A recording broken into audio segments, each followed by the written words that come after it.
Preface. The chief reason, and sufficient justification, for my wanting to translate Xenophon's Socratic writings is that there is today a distinct danger of imbalance for English readers of ancient literature. To judge by what is available in bookshops, one would think that Plato was the only person who had ever written about Socrates. This is far from being the case. After Socrates' death in 399 BC, a number of his followers, and some others, wrote dialogues with Socrates as the protagonist. As it happens, we have only the titles of most of these works and a few fragments of others. But we do possess the complete Socratic works not only of Plato, but also of Xenophon. Socrates was arguably one of the most important people in the history of mankind. In case we think that the portrait we find in Plato is the one and only Socrates, the true Socrates, it makes sense to have available Xenophon's portrait as well. I say this without prejudging the question of which of these portraits is the more interesting or the more accurate. This is an issue to which I will return. A less scholarly and more idiosyncratic reason for wanting to make Xenophon's Socratic work available is somewhat as follows. It will soon become clear to the reader that Xenophon's moral code is loosely describable as Victorian. At any rate, he is a staunch advocate of the quest for a healthy mind and a healthy body, to use Juvenal's phrase. It seems to me that today, in the late 1980s, both the moral and political pendulum in a great many Western countries is swinging away from the flux of earlier years, and back to a desire for a secure way of life. The reader will find in the pages of Xenophon the modern world's concerns for, among other things, physical fitness, healthy eating, self-restraint, self-responsibility, and, of particular relevance given the threat of an AIDS epidemic, sensible sex. What is important in Xenophon, however, and why a new edition of his Socratic work seems to be timely, is not just the apparent contemporaneity of his thought, but the fact that his ideas are not based on unthinking acceptance of a conservative code or due simply to a swing of the pendulum in the collective's unconscious. They are based on his own reflection on moral principles, which he derived from his acquaintance with Socrates. Whether or not this particular thesis is true, it is certain that reading Xenophon's Socratic works can offer a different perspective on moral and political notions which are fast becoming idealized today. This volume contains the complete Socratic works of Xenophon, Socrates, defense traditionally referred to under its anglicized Greek title as the Apology of Socrates, Memoirs of Socrates, which is traditionally called by its Latin name, Memorabilia, the Dinner Party, Symposium, and the Estate Manager, Oeconomicus. The translations of Memoirs and the Dinner Party are revisions of a version by Hugh Tredenick, which Penguin published in 1970, but which has long been out of print. The other two translations and all the introductions are original to this volume. In Memoirs and the Dinner Party, some of the footnotes are Tredenick's, but the rest are original. Where Tredenick's translations are concerned, my policy has been to change as little as possible. I have altered the translation of quite a number of words and sentences, but rarely whole passages. That is, I have not made alterations gratuitously, but only where sentences seem to me to contain infelicitous or, rarely, inaccurate translations. Moreover, Tredenick had sometimes omitted phrases and, in one or two cases, whole sentences.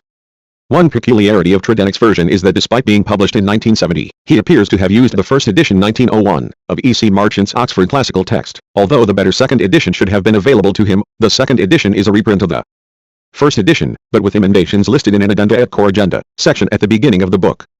I have taken the second edition of the Oxford Classical Text as my standard, though I have also consulted the relevant texts in the Loeb, Teuber and Bude series, and this too occasioned a number of changes to Tredenick's version. Where I prefer a different reading to that of Marchant, this has been mentioned in a footnote. This applies not only to the revisions of Tredenick's work, but also to my translations of Socrates, Defense and the Estate Manager. Not for the first time, I must thank Professor Tony Woodman for his patient and prompt checking of the translations. His eye for translationese is truly remarkable and I constantly profit from it. A special thanks are also due to Zorini Roysing, for taking the strain at a critical time, and to Charles Drisson for copy editing over and above the call of duty. The book is dedicated to Professor Trevor Saunders for debts which go back many years and include benefiting not just from his advice, but from reading his own paradigmatic translations of ancient Greek philosophical texts. Introduction. Xenophon, son of Gryllus, was born in Athens c. 428 BC and died c. 354. He was therefore an exact contemporary of Plato, the other author whose Socratic writings survive. Xenophon's family was fairly well off, but we must take into account Athens' stormy political history in the last decade of the 5th century, and the fact that the Peloponnesian War, which Athens eventually lost, began in 431 and ended in 404. Under such circumstances, and particularly during the formative years of one's life, wealth does not necessarily imply security. Nevertheless, many of the details of Xenophon's life, and the topics on which he wrote, reflect the concerns of the well-to-do. He wrote, among other things, on hunting, horsemanship and cavalry command, on estate management and military history.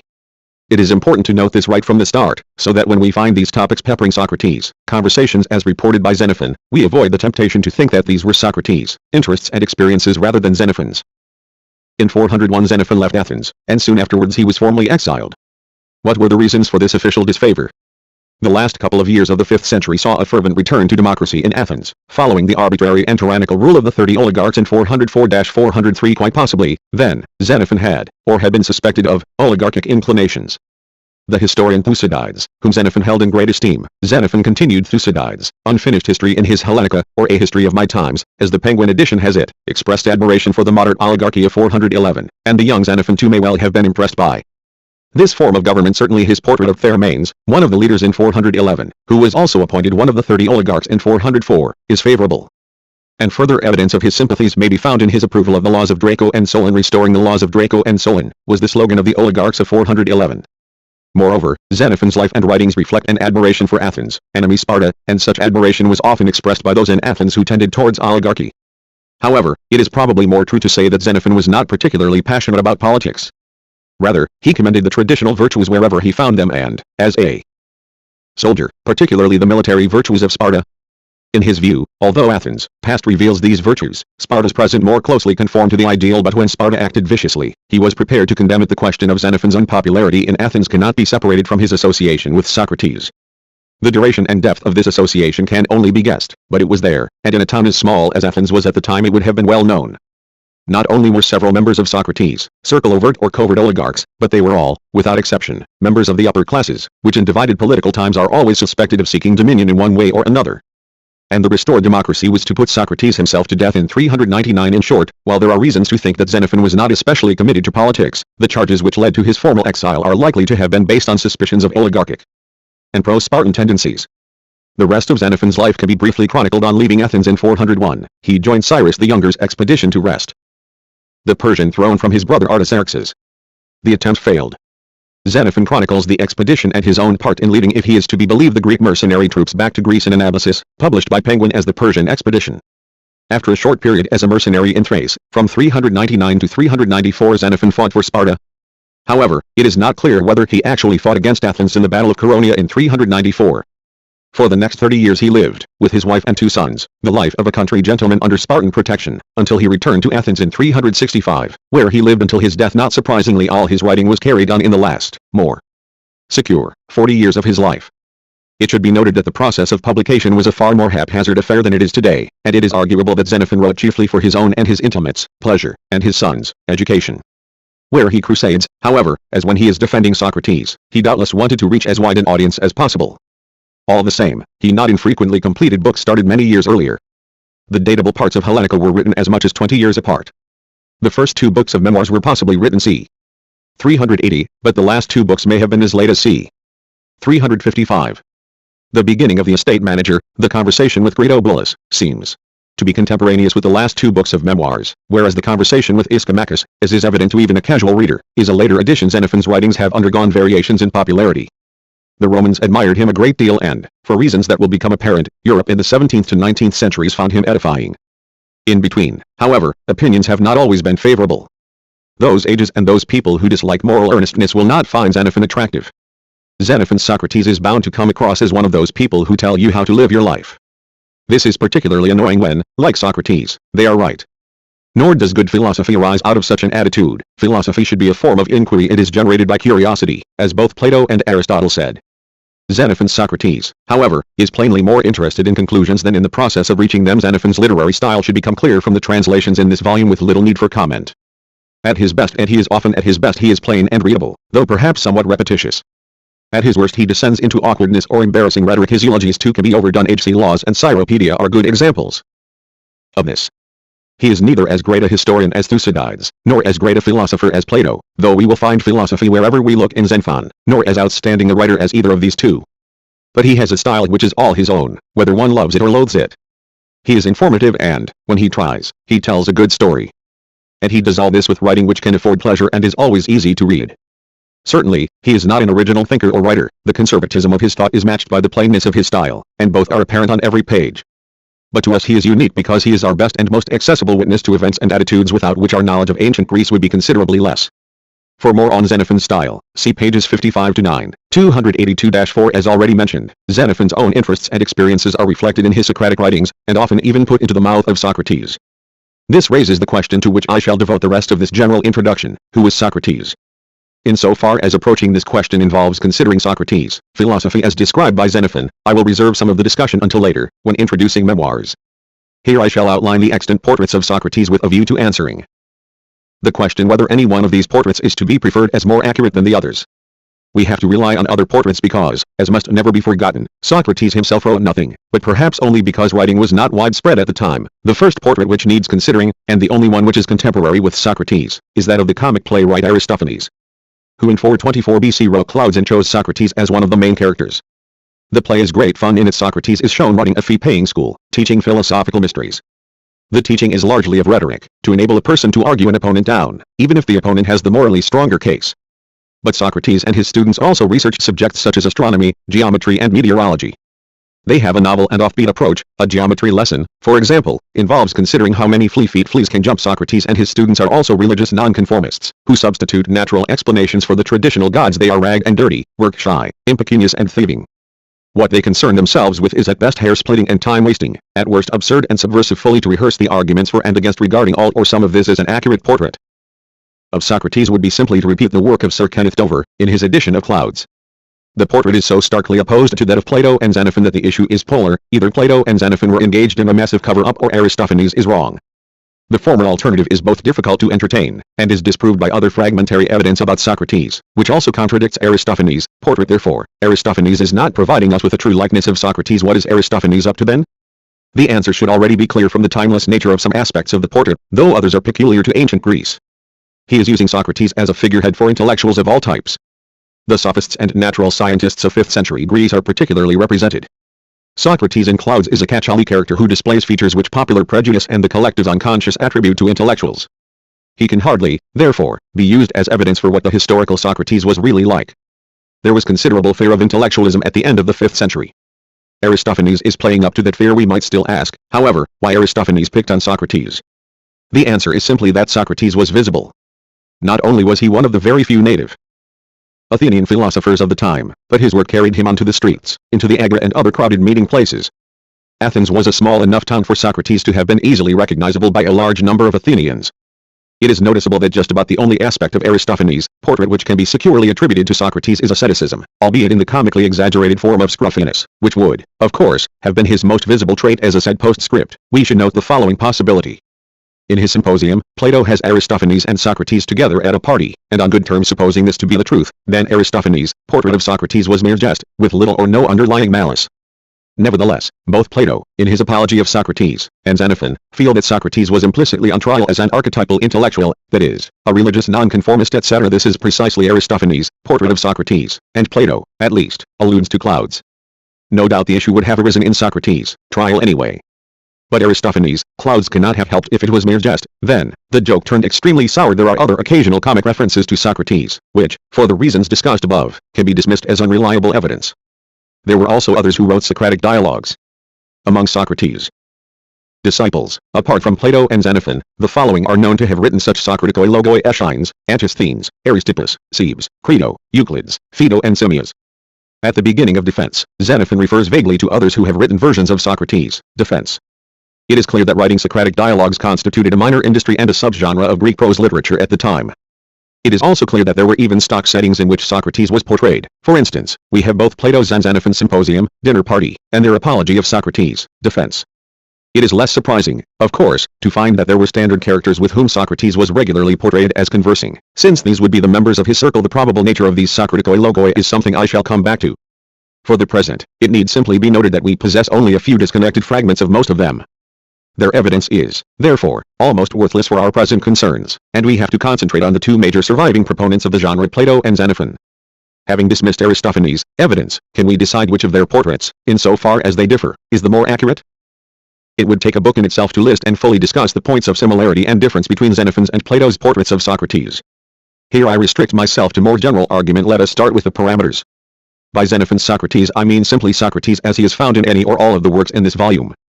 Despite the fact that these works were written sometimes years apart, there is no sign of any changes in the ideas that Socrates is made to express.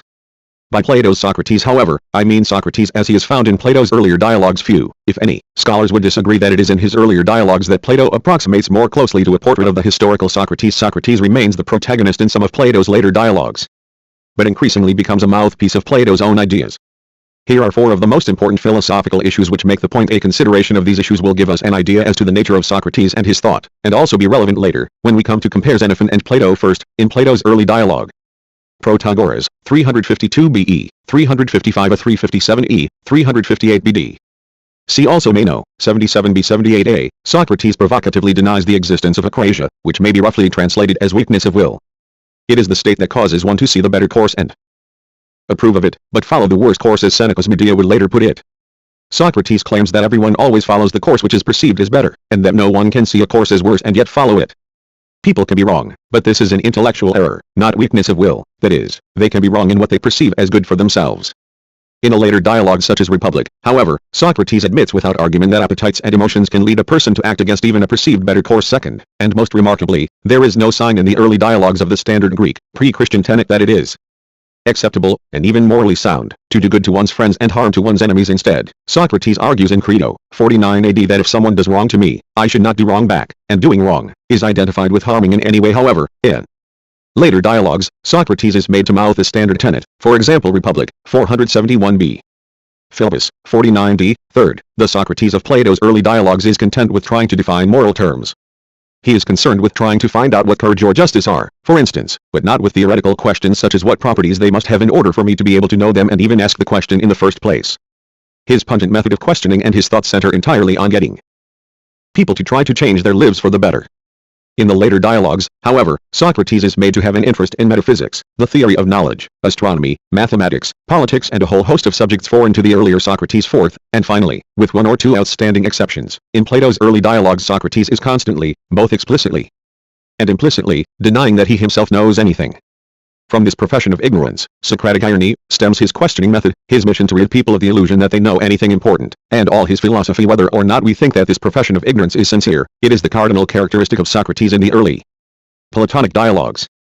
In later dialogues, however, Socrates teaches from a standpoint of certain knowledge, so Plato's Socrates means the Socrates of Plato's early dialogues.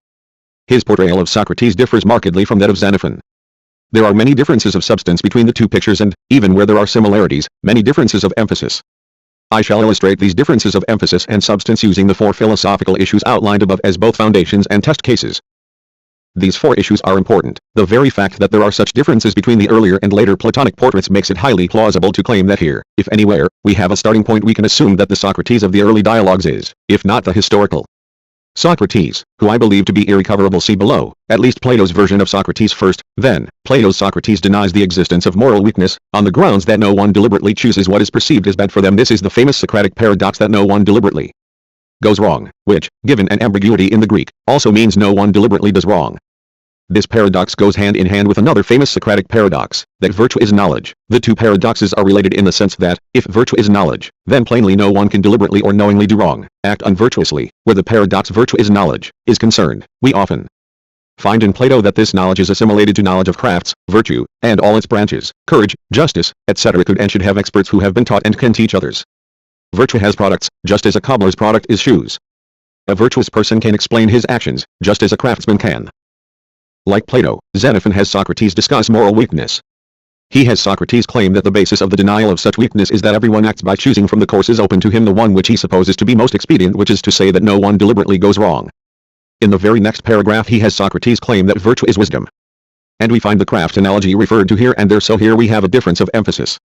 Xenophon has all the tools, but doesn't make anything very much with them. Certainly, nothing as philosophically stimulating as Plato's Socrates does. There are signs of philosophical muddle. For instance, as we have seen, he has Socrates pronounce the principle which denies moral weakness, but at another point has Socrates affirm the existence of such weakness. It is also interesting to see how Plato and Xenophon diverge on the consequences of the paradox that virtue is knowledge. In Hippias Minor, Plato has Socrates implicitly adopt the extreme position that such knowledge is sufficient for virtue. Anyone with the relevant knowledge will by definition be virtuous. He has Socrates take this route as a consequence of a possible flaw in the craft analogy. A craftsman makes a product, but it is beyond his sphere of responsibility, qua craftsman, to guarantee that the product is used for good rather than ill. The products of virtue, however, must necessarily be good. The analogy is in danger of breaking down at this point. There are two possible responses. One is the Platonic response, that knowledge is sufficient for virtue, which keeps the craft analogy central to Socrates' thought. The other is Aristotelian, that the virtuous man naturally desires good. This Aristotelian option relegates the craft analogy to the sidelines, since the desire for good is now just as important as the bare knowledge. Whereas Plato takes the former response, Xenophon attributes to Socrates the Aristotelian response. Memoirs 3.95. Those who know how to act justly would choose to do nothing else. However, Plato and Xenophon do agree on a political consequence of Socrates: intellectualism. They both show Socrates as critical of the Athenian political system in which people who are merely rich, charismatic or persuasive can be appointed to positions of power and responsibility. According to Socrates, positions of responsibility in all spheres, including politics, should be open only to experts with the appropriate knowledge. In Plato, see for example, Protagoras, 319b-320b, and later, of course, Plato's ideal of the philosopher king. In Xenophon, see especially Memoirs 3.6 and 39.10-11, and note that this aspect of Socrates' thought was well enough known for it to be used against him. Memoirs 1.29. We have seen that Plato's Socrates appears not to hold a normal Greek view that it is morally sound to do good to one's friends, but harm to one's enemies. Xenophon's Socrates, however, is constantly reiterating this tenet. Here we have a difference of substance, rather than merely one of emphasis. Third, Plato's Socrates is far more concerned with the moral life of the individuals he meets than with theoretical issues. Here there are points of both similarity and difference between Xenophon and Plato. On the one hand, Xenophon's Socrates expresses more certainty about matters such as religion than is conceivable for Plato's Socrates. On the other hand, his concern, even when expressing such theoretical views, is likewise to improve the life of the people he is talking to. The very fact that both Plato and Xenophon only ever show Socrates at work on individuals or, at the most, small groups, suggests that they both agree that individuals are Socrates' concern. Moreover, in Xenophon we find Socrates recommending theoretical studies such as mathematics and astronomy only insofar as they are of practical application. See Memoirs 4.7. Especially, fourth, not only does Xenophon's Socrates never profess ignorance, but also he constantly persuades his interlocutors of views which he himself holds. In fact, for Xenophon this is the whole point of Socrates' teaching, that he was a good man and taught others the good things he knew. Yet Socrates' profession of ignorance is central to Plato's portrayal of Socrates, and leads to the whole Platonic picture of his having not so much a philosophy in the sense of a system of ideas as a valuable philosophical method of inquiry. This difference, therefore, between Xenophon and Plato is striking. It is true that in Xenophon we find some aspects of Socrates which in Plato we would associate with his profession of ignorance. Socrates invariably asks questions, and stresses the importance of self-knowledge and of people acknowledging their own ignorance, but these aspects are not made three-dimensional by being centered on the Socratic profession of ignorance. To take the last aspect, acknowledging ignorance for Xenophon's Socrates is merely prudential so that one doesn't make a fool of oneself and harm those one shouldn't harm. Plato's Socrates, however, knows from his own experience that an awareness of ignorance is the only way to make life a quest for moral improvement rather than being content with the notions and attitudes one already has. Knowing the value of this, he uses his profession of ignorance as the excuse for constant questioning. The result is not to arrive at definite conclusions, as it is in Xenophon, but to reduce the interlocutor to the same awareness of ignorance as Socrates. Xenophon's Socrates merely pays lip service to the educational value of questioning, but the tone and purpose of his questions are entirely different. Besides those which center upon the four philosophical issues, there are other differences of emphasis. For instance, Plato's Socrates devotes whole dialogues to attempting, but failing, to define certain moral terms. Xenophon alludes to this aspect of Socrates' work only in Memoirs 3.9, and, more explicitly, in Memoirs 4.6, where he implies that Socrates was invariably successful in reaching definitions of such terms. Again, Xenophon's Socrates is rarely as subtle or brilliant in dealing with people as Plato's Socrates. Memoirs 4.2 is the closest Xenophon comes to a Platonic episode. There is also less humor, intellectual sparkle and biting irony, though humor does occasionally struggle through his earnestness. Xenophon emphasizes far more Socrates' personal self-discipline, the differences between slavishness and freedom, and the characteristics of a man of virtue. We must now face the question of how to explain these frequent differences of emphasis and occasional but important differences of substance between Plato's and Xenophon's portraits of Socrates. Evidently, neither portrait is right, or one is right, or both are right. A great many scholars choose the middle option, that only one portrait is right, and nowadays invariably choose Plato's Socrates as the true likeness. They do this either explicitly, by arguing that Xenophon is wrong, or implicitly, by ignoring Xenophon when claiming to describe Socrates' philosophy. Unfortunately, those who argue explicitly in favor of Plato are rarer than those who simply ignore Xenophon. There are good reasons for this. However, it is difficult to argue objectively that one portrait is preferable, because there is no objective, or even external, evidence to support the claim. The only plausible means of doing so is to argue that Aristotle's remarks about Socrates side with Plato against Xenophon. The most relevant Aristotelian passages are Nicomachean Ethics, 1145b-23-27. Magna Moralia, 1182a-15-25. Metaphysics, 987b-1-4, and 1078b-23-32. De Sophisticis Elenchus, 183b-7-8. There is nothing in Aristotle, however, on the important issue of whether Socrates claimed that it was never right to cause harm. Yet, even if Aristotle's remarks did support Plato's picture, this would prove very little. Aristotle may simply have chosen to rely on Plato's early dialogues for his evidence about Socrates. He never met Socrates and, after all, Plato was his teacher. He might not even have had access to Xenophon's works. I believe that, ultimately, the choice of Plato over Xenophon is largely a matter of prejudice. Plato's Socrates is simply a far more provocative and brilliant character. It is sometimes said that Xenophon's portrait must be wrong, because his Socrates is so conventional that it is impossible to believe the Athenians could ever have put him to death. Even if this were true, it would not follow that Plato's portrait is right, because there is equally little reason for the Athenians to have killed Plato's Socrates. Even at their most intolerant, the Athenians never executed anyone simply for being brilliant. Both our authors are avowed followers of Socrates, whose purpose was to defend their mentor posthumously. Both succeeded so well that the question of why Socrates was put to death is still an open one. In short, to prefer Plato's portrait to Xenophon's is just to compare Xenophon unfavorably with Plato as both a writer and a thinker. But this is only to say that not everyone is a genius. There is also a fairly obvious sense in which Plato's greater intellectual stature is likely to make him less slavishly dependent on Socrates and more his own man. The conclusion that Plato's brilliance leads him to understand Socrates' philosophy, when Xenophon didn't, is no more or less plausible than the conclusion that his brilliance makes him more to be mistrusted, since he is more likely to put his own ideas into Socrates' mouth. We might just as well argue that Xenophon's is the minimal portrait, and as such is more likely to be true than any exaggerated and larger-than-life portrait. Others argue, more plausibly, that both portraits are correct. Guthrie puts this point of view well. Socrates was a complex character, who did not and could not reveal every side of himself equally to all his acquaintances, since by reason of their own intellectual powers and inclinations they were not all equally capable of observing and appreciating them. If, then, the accounts of, say, Plato and Xenophon seem to present a different type of man, the chances are that each by itself is not so much wrong as incomplete, that it tends to exaggerate certain genuine traits and minimize others equally genuine, and that to get an idea of the whole man we must regard them as complementary. In other words, the practical, conservative Xenophon, whose professed aim was to defend Socrates against the charges brought against him, highlights the prudential, conservative side of Socrates. The brilliant, philosophical Plato brings out this side of Socrates. Even a great philosopher is not always a philosopher. He will also give more practical advice and homilies to his friends. This is the Socrates Xenophon shows us. We glimpse in Xenophon the side of Socrates that Plato develops. But largely Xenophon deals with aspects of Socrates in which Plato has little interest. The accuracy of this approach, however, is bound to be a question of degree. Both portraits cannot be correct in all their details, because some details are contradictory. Apart from philosophical contradictions, we have already noted one: there are contradictions in the fine detail. A trivial example springs to mind. Plato's Socrates, like the Taoist sage, has no desire to leave the city and only does so when compelled by military service. Phaedrus, 230d, whereas in the estate manager Xenophon's Socrates sings the praises of a healthy life in the country. Once we start admitting that both portraits cannot be right in all details, it is impossible to know where to draw the line. And once we start dismissing the details, we are left with a view that neither portrait is correct, except at the most general level.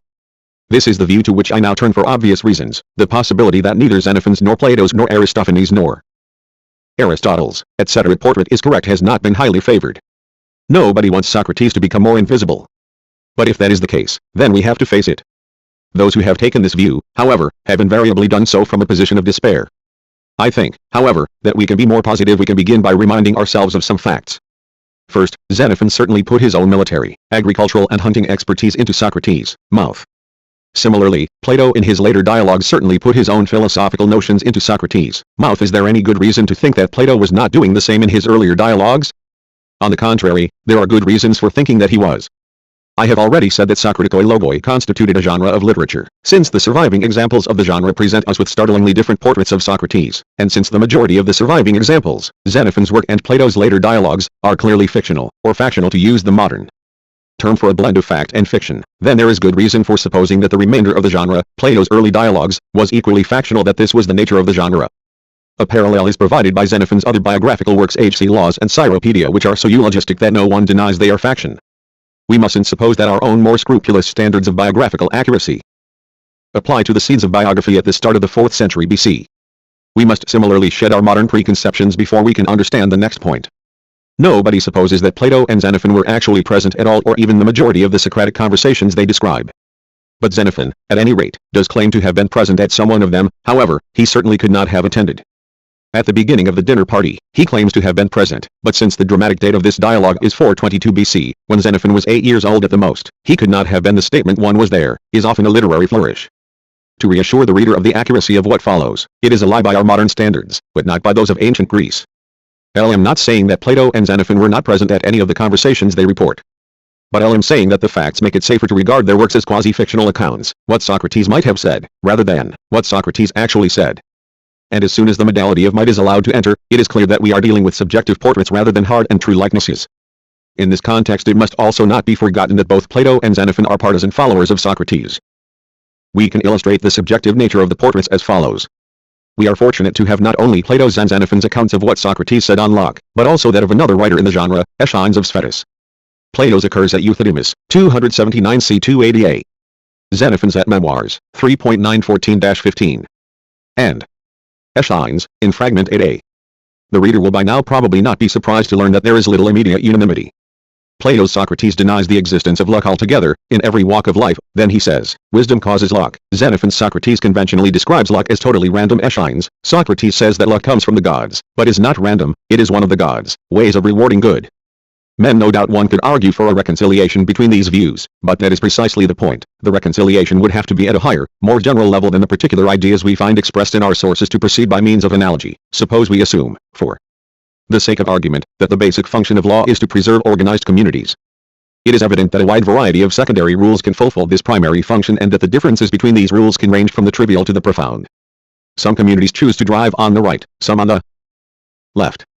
Some choose to execute certain classes of criminal, some do not.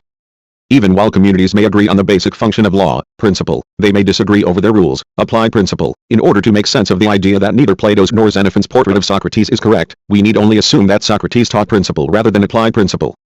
This seems to me to make sense of the disagreements that we find between our sources for Socrates' work. Socrates' followers took the principles that Socrates taught and applied them. On this level of applied principle there is room for disagreement, and yet any or all of Socrates' followers, even while disagreeing, may still claim that they are true Socratics. There is some evidence for arguments between Socrates' followers. We know, for instance, that Antisthenes wrote an abusive dialogue against Plato. Plato had argued that the denial of the possibility of contradiction was self-defeating. See, for example, Euthydemus, 283e-288a. Antisthenes, who denied the possibility of contradiction, wrote his dialogue and replied this thesis, if correct, would lead to an interesting methodology for recovering Socrates' ideas. Wherever possible, we would have to consider what his followers said on any issue, and then generalize what they said to discover the underlying principle. Needless to say, the results of such a methodology will always be speculative. Let us consider the subject of pleasure. We have a pretty good idea of what several Socratics said about pleasure, and so, inasmuch as they disagree with one another on this issue, rather than arguing that one of them is right and the others wrong, we might be able to uncover a basic Socratic principle about pleasure. In brief, Plato presents Socrates as an out-and-out hedonist, Protagoras, 351b-357e, wherever the word good is used with human reference, pleasant could be substituted, and wherever bad is used, distressful could be substituted. Xenophon presents Socrates as a modified, moral hedonist. Xenophon's Socrates takes precisely the position which Protagoras in Plato's dialogue tries to take, but is argued down by Socrates, that some pleasures are good, but some are bad. For Xenophon's Socrates, good pleasures are those which arise from moral, self-disciplined activity, and bad pleasures are the opposite. It is more difficult to recover the views of other Socratics, but we can be fairly sure of the following. Antisthenes was vehemently anti-hedonistic.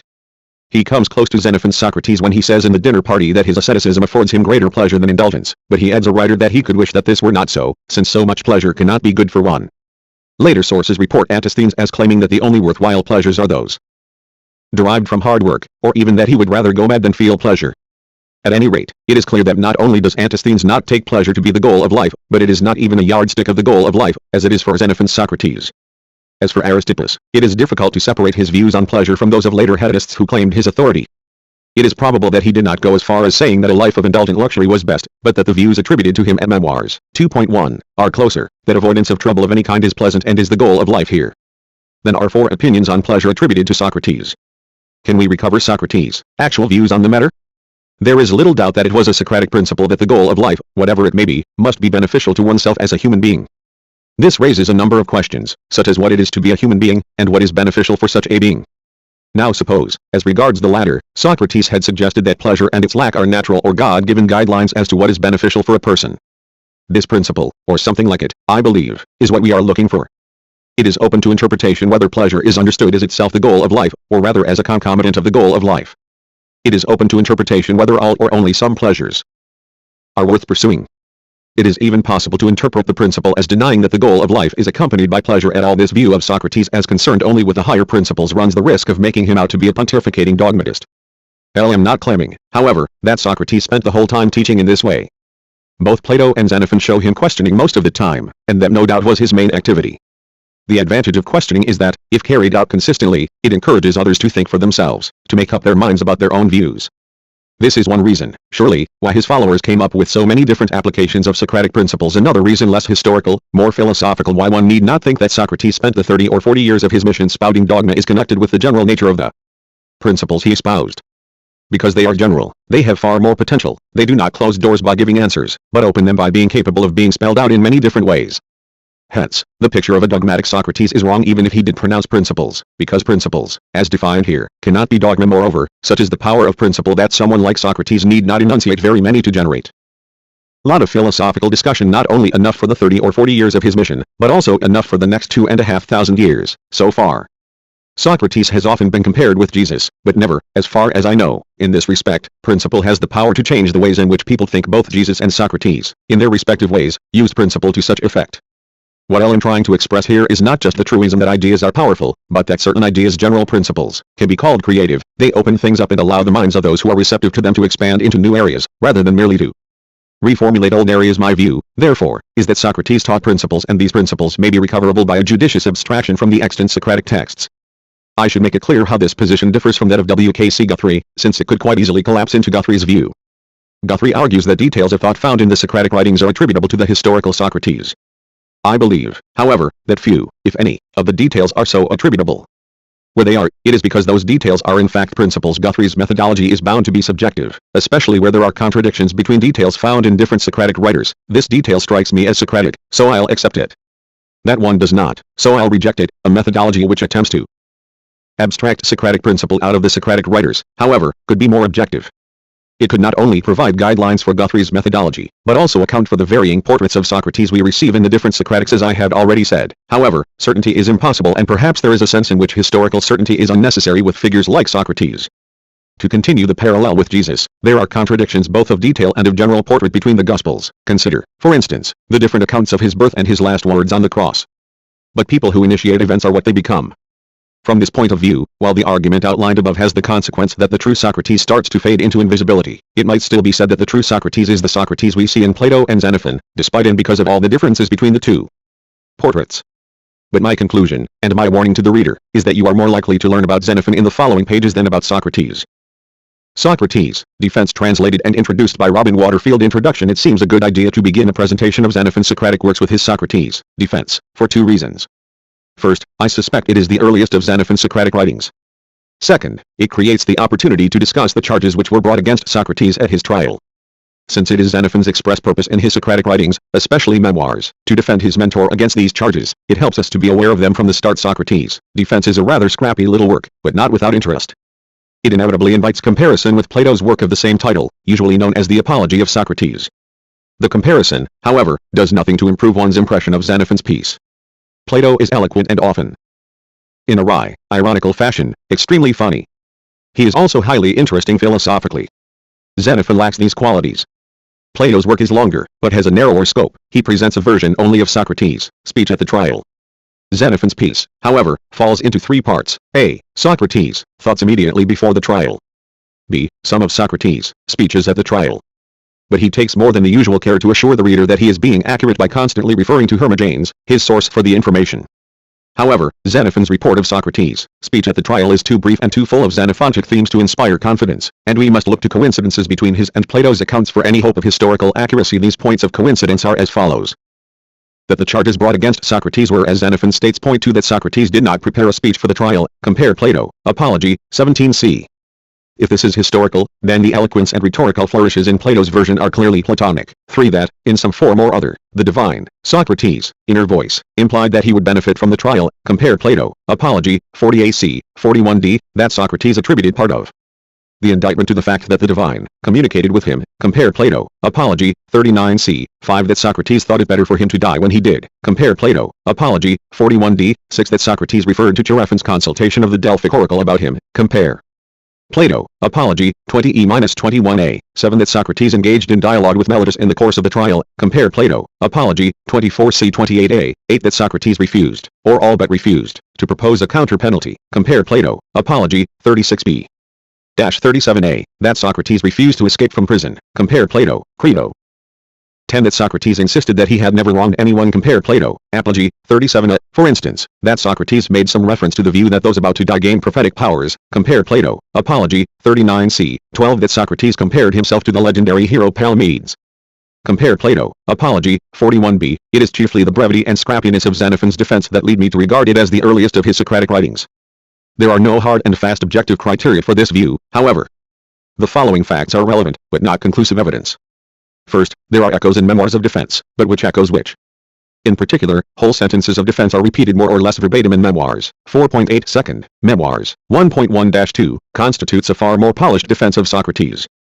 Third, Memoirs, 1.1-2, has as its target not just the charges brought against Socrates at his trial, but also, and perhaps mainly, a pamphlet written in c. 392 by a certain Polycrates, in which a broader range of charges were brought against him.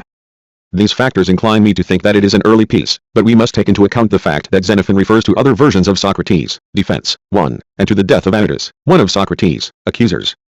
These things considered, we could tentatively date it to around 394. I believe that it is quite plausible to see defense as a kind of trial run. It may not have started out as such, but may nonetheless have led Xenophon to conceive of defending Socrates on a grander scale, especially once he got hold of Polycrates' pamphlet. It is possible that defense was not intended for publication in any formal sense, but, rather, to be read aloud to friends and visitors. See pages 7. Its date of composition, assuming I am correct, coincides with the time when Xenophon was fighting for Sparta, and must therefore have been at the height of his unpopularity in Athens. He can hardly have hoped that his work would be widely circulated in Athens, although if it was intended for publication, Athenians must have been meant to be its primary audience, since Xenophon wanted to make them regret having executed Socrates. The other issue that claims our attention is the charges against Socrates at his trial. Needless to say, these have been much discussed, and little of what I have to say on the matter is original. 1. In defense, Xenophon says that the charges were as follows. Socrates was accused of not recognizing the gods recognized by the state, but introducing new deities, and corrupting the young. This version could make it sound as though the way in which Socrates corrupted the young was by his religious nonconformism. But the other versions we have of the charges make it clear that there are two separate, but interrelated, main charges: religious nonconformism, and corrupting the young. Almost inevitably, those who write about Socrates often attempt to whitewash him and claim that he could not have been guilty. However, among the shifting sands of all the issues surrounding Socrates, the hard facts stand out that he was indicted and found guilty. Of course, justice is not always done in law courts, juries can be swayed and the legal system may not be beyond reproach. But I do not propose to defend Socrates because I'll find it difficult to define guilt in a vacuum outside the society in question. We are left with the fact that Socrates was tried and found guilty according to the due process of Athenian law. The only trouble with assuming that Socrates was guilty is that it is difficult to know why he was guilty. Plato's and Xenophon's portraits appear to give us no reason to convict Socrates on these charges, or on any others. Where religion is concerned, Plato's Socrates scarcely touches on the subject, except, as might be expected, in Apology. Xenophon's Socrates has interesting things to say, but they are views about the traditional gods, not new deities. Neither Plato's brilliant philosopher nor Xenophon's moral conservative could easily be said to have corrupted anyone. Either Plato and Xenophon are involved in a massive cover-up, or there were factors peculiar to Athenian state religion which make Socrates guilty as charged. We can only hope that the former alternative is not the case, since Plato's and Xenophon's accounts are practically our only evidence on Socrates' views. In order to make the following discussion clearer, I shall break the charges down into 1a. Not recognizing the gods recognized by the state. 1b. Introducing new deities. 2. Corrupting the young. 1a. Not recognizing the gods. There is important background to sketch in short, Greek state religion required the performance and avoidance of certain actions, but, unlike a religion such as Christianity, there were few tenets of belief by which one could accuse someone of being heterodox. Orthodoxy is not a Greek religious notion. So this would be an extremely difficult charge on which to secure conviction.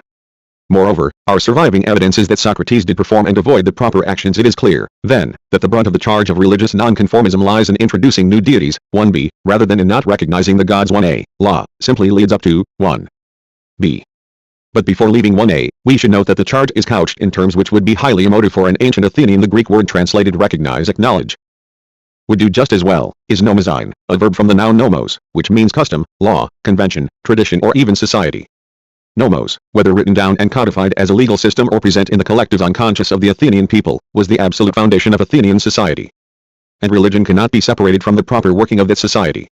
By this I mean not just that religion pervaded it in the form of festivals, statues all over the city, and each individual's daily private and public worship of the gods, but also that each individual's worship was part of his duty as a citizen. By worshipping the gods according to nomos, the individual was keeping his community under the protection of the gods. And irreligion became a prosecutable offense because it threatened this link between the gods and the state. 1b. Introducing new deities. It is also difficult to understand why the charge of introducing new deities was brought against Socrates at the end of the 5th century, as often happens when a society is just beginning to undergo a transformation, Athens saw many new cults being introduced. Not only were the superstitious aspects of folk religion resurrected, but the cults of Sabazios and Cybele, the Great Mother, both from the Middle East, and Bendis from Thrace, all either flourished or were introduced. Not only is there no suggestion that Socrates was involved in any such movement, but more importantly, these cults received official state recognition. Under these circumstances, how could Socrates or anyone be prosecuted for introducing new deities? The only possible reason is Socrates' inner voice, which Xenophon introduces in the context of rebutting this charge, as does Plato, though more vaguely, Apology, 31 CD. See also Euthyphro, 3b. Socrates calls it to daemonion, the divine, and claims that it communicates with him. It communicates mainly by warning him if he is about to do something that is not to his advantage. It seems never to have told him what to do, but only what not to do, though that, of course, can lead one to know what to do. We should be wary of assimilating it too closely to our concept of conscience, if by that we mean a moral force, because Socrates' little voice appears to have no moral function, nor indeed to consider the future consequences of actions, but only to be an immediate intuition. The relevant references are Xenophon, Defense, 12-13. Memoirs, 1.12-5, 4-3.12-13, 4.81, 4.85-6, 4.811. Dinner Party, 8.5.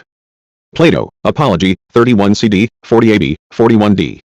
Theages, 128 D 130 E. Alcibiades 1, 103 AB.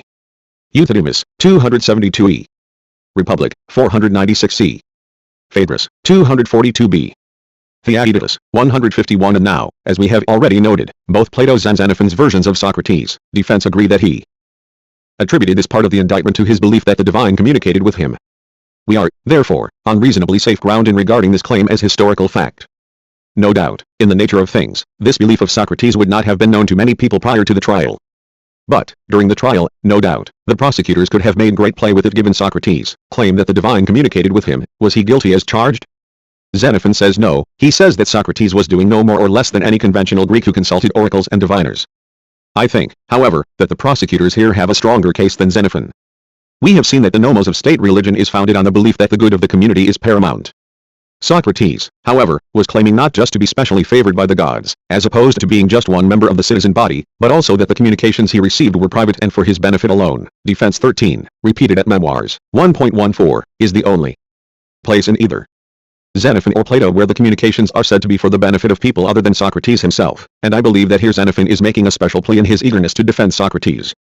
To make matters worse, in a direct democracy like that of ancient Athens, it was every citizen's duty to play a part in politics. The system depended on this. Plato and Xenophon are forced to make great play with the few occasions on which Socrates did his civic duty. Nevertheless, at Apology, 31d, Plato has Socrates admit that the divine stopped him from helping the state in this respect. 2. Corrupting the young. Suppose, given what has already been said, that the prosecutors could plausibly argue that Socrates was subversive of state nomos. It would then be even easier for them to argue that he corrupted the young. Socrates gathered around himself a circle of rich, and therefore potentially influential, young men. I have discussed at length pp 22-6, the difficulty of knowing what the Socratic groups did. But certain facts are clear, and center around a single, simple core. This is that he trained people to be individuals. We have seen how he claimed to be a special individual as far as the gods were concerned, but that is less than half the story. His questioning method was, and is, designed to get people to think for themselves and to break the illusory conceit of knowledge. And what is the most common source for thinking that one knows something? It is nomos, the unwritten conditioning that any society imposes on its members. Since Socrates was particularly concerned with morality, which is the heart of nomos, he could easily be made out to be subversive. Justice was regarded as a state issue, not a matter of private knowledge. Moreover, although Socrates' political views are as irrecoverable in detail as the rest of his views, it is clear that he had, or he inspired in his followers, little love for democracy. See pages 15. Any organization has reason to fear individuality. Witness the church and its heretics, and Athenian society in particular had a history of fearing tyranny and oligarchy. In short, within the context of the restored democracy of 399, and within the context of Greek nomos, a good case could be made out that Socrates was guilty as charged. Presumably the prosecutors did make a good case, because Socrates was found guilty and condemned to death. There were, almost certainly, subtext to the trial background factors which would have influenced its outcome. This seems inevitable, given the emotive nature of the charges. Thus we could make a distinction between formal and informal charges against Socrates, or, as Plato does, between the old and the new accusers. The Athenian legal system was wide open to the covert entry of such subtexts. Socrates was tried by 501 of his peers, if Socrates can be said to have that many peers. They constituted possibly 2.5% of the total citizen body. A large number would have known about Socrates for many years, and made up their minds about him long ago. Most of the others would have discussed him in the days immediately prior to the trial. And these people, the jurors, were also the judges. No separate judge presided over an Athenian law court. Furthermore, there were no professional barristers, though there was a rising class of professional speechwriters. The state never prosecuted anyone. Private individuals brought actions on behalf of the state, which was in itself a vague concept. Socrates, prosecutor, was Meletus, backed by Anytus and Lycon. We have no certain knowledge concerning Meletus and Lycon, but we do know that Anytus was a prominent Democrat. If Arthur Scargill were to take anyone to court over any matter, that person would inevitably be seen as a political opponent in Socrates' trial. There were two main subtexts, one political, the other intellectual and religious. The political subtext has already been noted in passing, namely Athens' fear of individuals. Not only had being a member of Socrates' circle long been linked in Athenian minds with being pro-Spartan and oligarchic, but also Critias, Charmides and Alcibiades, at least, had at one time or another been, and been known to have been, members of Socrates' group. Critias was the prime mover of, and Charmides prominent in, the dreadful oligarchy of 404-403 only a few years previously. As for Alcibiades, the Athenians had love-hate relationship with him. They felt that his undeniable talents could help them win the war, but were terrified lest his charisma, influence and egotism led him to autocracy. In Memoirs, 12.12-47, Xenophon defends Socrates' association with such people at great length.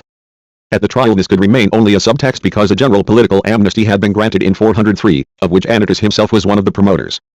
Afterwards, however, the anti-Socratic literature exemplified by the pamphlet of Polycrates brought the subtext out into the open. 50 years later the orator Aeschines could say that Socrates was killed because it was shown that he had educated Critias. The second subtext is intellectual and religious, particularly because of the war, but more generally because society as a whole was in a period of transition. There was considerable questioning of the traditional values by a number of intellectuals. Yet, in any period of flux and insecurity, the majority cling for safety unto convention. Comic playwrights and orators were constantly harping on the corruption caused by the new intellectuals. A revolution had occurred in education up until c. 450. Nomos, one's parents and society, had been the teachers. But gradually professional teachers began to encroach. They taught those rich enough to pay their fees to argue, to govern, to speak in public, as well as a host of more particular subjects ranging from music to martial arts. Inevitably, given the context, they also taught that nomos was relative, not absolute. And their teachings were thought to subvert the fabric of society. Here are two examples of this assault on conventional morality. Critias wrote a play in which one of the characters suggested that the gods were a human invention to keep people towing the line. And in 415 most of the statues of Hermes, which overlooked every road junction in the city, were mutilated. The statues were ithyphallic, and probably had their phalluses broken off. This desecration was attributed to Alcibiades, who promptly went over to the Spartans, with catastrophic consequences for Athens in the war. Alcibiades was already under suspicion of having mocked the Eleusinian mysteries, which were central to Athenian state religion, by having imitated them in company with some friends. I have, of course, picked out the parts, or alleged parts, that Critias and Alcibiades played in this period of moral turmoil. There is, however, an enormous amount of other evidence that Nomos was under fire, and that intellectuals were blamed for the attack. It is noticeable that both Meletus' remarks on pages 45-6 stress Nomos, so the second subtext to Socrates' trial is that he became the butt on whom the Athenians vented their pent-up fury at the assault on Nomos. Despite later stories to the contrary, there had probably been no earlier trials of intellectuals, although a certain Diognetus of Melos was banned from the city for his atheism. Hence both Plato and Xenophon have Socrates defend himself against the implicit charge of being a sophist or a natural scientist. Not only was Socrates seen as a dangerous intellectual himself, but he was also seen as the teacher of other dangerous intellectuals. As few people were aware that Socrates actually taught people to think for themselves, the common Greek belief, but of course it is not only Greek, that anything a pupil says is attributable to the teacher was of significance. In conclusion, I believe that Socrates was guilty as charged, but his condemnation was assisted by both political and moral subtexts in the trial. It follows that insofar as Xenophon portrays Socrates in defense, and more especially in Memoirs, as a conventional moralist, he is whitewashing him. However, I do not believe he intended a cover-up. It is probably closer to the truth to say that, like all Socratics, as far as we can tell, the limitations of his own intellectual capacities and perceptions led him to see no more in Socrates than himself. Reflected in the context of differences between Socratics, we should note that one of the most striking differences between Xenophon's and Plato's Socrates occurs forcefully in defense. Anyone coming to defense, 5. who has met only Plato's Socrates will be astonished at the confidence, even arrogance, with which Socrates assesses his own importance. A similar difference occurs in the two versions of Chaerephon's consultation of the Delphic oracle. In Plato's Apology, the oracle says that there is no one wiser than Socrates, but Socrates interprets this as meaning that he is wisest because he alone knows that he is ignorant. In other words, the humblest man is the wisest. In Xenophon's version, however, the oracle declares that Socrates is the most free, upright and prudent of all people, and Socrates goes on to justify this with little sign of humility. It is perhaps some slight mitigation of Xenophon's portrait in this regard that he expressly sets out in defense to justify the arrogance of Socrates, toned during his trial. He does this by explaining that it was due to Socrates' conviction that it was better for him to die at that time. Given this, the selections he makes from Socrates' speech during the trial can be seen as being guided by the principle of illustrating precisely this arrogance. One might legitimately think that the reason Plato gives for Socrates' conviction that death was preferable is more plausible than the reason Xenophon gives. Plato claims that Socrates did not wish to live if that entailed his being required to curb his philosophical mission. Xenophon more weakly claims that Socrates wished to avoid senility. Socrates' defense. I think it is worth recording what Socrates thought about his defense and the end of his life, once he had been summoned for trial. Now, others have written about the trial, and they have all touched upon his arrogant tone. So it is clear that this is how Socrates actually spoke. But what they didn't make clear, and without it the arrogance of his tone is bound to appear rather foolish, is this: he had already decided that for him death was preferable to life. However, Hermogenes the son of Hipponicus was a companion of Socrates, and he has divulged information about him which shows that his haughtiness was in keeping with his thinking. Hermogenes reported that he noticed Socrates discussing anything rather than the trial, and that he said to him, "Really, Socrates, ought you not to be considering your defense?" Socrates at first replied, "Don't you think that my whole life has been a preparation for my defense? Because I have consistently done no wrong, and this, I think, is the finest preparation for a defense." Hermogenes tried another tack. "Don't you see that the Athenian courts have often been prevailed upon by argument to put innocent men to death, and equally have often acquitted wrong because they've been doers either out of pity aroused by the speeches or because they've been flattered?" 11 Yes, but as a matter of fact he said, "Twice now, when I was trying to consider my defense, the divine opposed me." "That's remarkable," said Hermogenes, and Socrates replied, "Do you really think it's remarkable that God should decide that it is better for me to die now?" 3 Don't you realize that up to now I would not have conceded to anyone that he had lived a better life than I? I mean, nothing could be more pleasant than knowing that I have lived my whole life respecting the gods and acting morally towards men. And not only has this integrity of mine caused me to be extremely proud of myself, but I have also found that my associates recognize it in me now. If my years are prolonged, I'm sure that I shall have to pay the penalties of old age, impaired vision and hearing, and increasing slowness at learning and forgetfulness of what I have learned. And if I am aware that I am deteriorating and find fault with myself, how could I live pleasantly then? Perhaps, he went on, God in his kindness may even have my interests at heart and be arranging for me to be released from life not only at exactly the right age, but also in the easiest way possible. For if I am condemned now, then obviously I will be able to die in a way which those who have studied the matter judge to afford not only the least discomfort, but also the least trouble to friends, and which most makes them miss those who have died. For when a person leaves behind in the minds of those around him no blot or ache, but passes away with a sound body and a mind capable of happiness, then it is inevitable that such a person will be missed, isn't it? The gods were right to oppose me, he continued, and prevent me from working on my speech, when we thought that we ought to find some way to secure my acquittal, whatever it took. Suppose I had achieved this goal, clearly the result would have been that instead of facing the cessation of life as I am now, I would have guaranteed for myself a death made burdensome by illness or old age, and old age is a pit into which flows everything which is intolerable and devoid of pleasure. I swear, Hermogenes, he added, one will not go out of my way for that, especially since the alternative, as I see it, is that I will benefit at the hands of both gods and men. And if revealing the opinion I have of myself annoys the jurors, then I will be choosing to die rather than to remain alive without freedom and beg, as an alternative to death, a vastly inferior life. Hermogenes reported that those were Socrates' thoughts, and that therefore, when he was faced with his adversaries accusing him of not recognizing the gods recognized by the state, but introducing new deities, and corrupting the young, he came forward and said, "You know, gentlemen, the first thing I'll find puzzling is what evidence Melitus can be using to claim that I do not recognize the gods recognized by the state. For, leaving aside all the possible eyewitnesses, Melitus himself could, if he had chosen, have seen me sacrificing during the communal festivals and at the public altars. As for my claim that a divine voice comes to me and communicates what I must do, how in claiming this am I introducing new deities? Those who rely on bird calls and the utterances of men are, I suppose, receiving guidance from voices. Can there be any doubt that thunder has a voice, or that it is an omen of the greatest significance? And take the priestess who sits on the tripod at Python, for doesn't she too use a voice to announce messages from the god? Moreover, that God one has knowledge of the future and communicates it in advance to whomever he wishes. This too, as I say, is a universal claim and belief. But whereas others state that it is birds and utterances and chance meetings and oracles which forewarn them, I call it divine, and I think that in using this description I am being both more accurate and more devout than those who ascribe the power of the gods to birds. Furthermore, I have evidence to show that I am not attributing things falsely to God. I have often told friends what God has advised, and I have never been found to be wrong. There was uproar from the jurors at this speech. Some of them didn't believe what he was saying, while others were jealous that he might have had more from the gods than they. So Socrates continued, "Listen, if some of you are inclined to disbelieve that I have been honored by deities, I can tell you more, to increase your disbelief. Once, when Xenophon made an inquiry about me in Delphi, Apollo replied, and there were many witnesses, that I was the most free, upright and prudent of all people. When there was, not surprisingly, even greater uproar from the jurors at these words, Socrates said, "But, gentlemen, what Apollo said about me is less than what he pronounced in oracular utterances about Lycurgus, who established Sparta's laws." 3. The story goes that when Lycurgus entered the shrine, Apollo said to him, "I am considering whether to call you god or man." In my case, Apollo didn't liken me to a god, although he thought I by far outshone the rest of mankind. All the same, rather than just take the god's word for it, you should analyze his statement and examine it. So, do you know anyone who is less of a slave to bodily desires than L am? Do you know anyone more free, since I'll accept no gratuities or payment from anyone? Could you plausibly regard anyone as more upright than the man who is so in tune with his immediate circumstances that he has no need of anything extraneous? Mustn't it be reasonable to describe me as wise, seeing that, ever since I began to understand speech, I have never stopped investigating and learning any good thing I could? Don't you think that the success of my efforts is proved by the fact that many Athenians and non-Athenians, who have made virtue their goal, choose to associate with me rather than anyone else? To which shall we attribute the fact that although everyone knows that repayment is entirely beyond my means, nevertheless people often want to give me something? What about the fact that there is not a single person to whom I owe a debt of service, but there are many people who admit that they are in my debt for services rendered?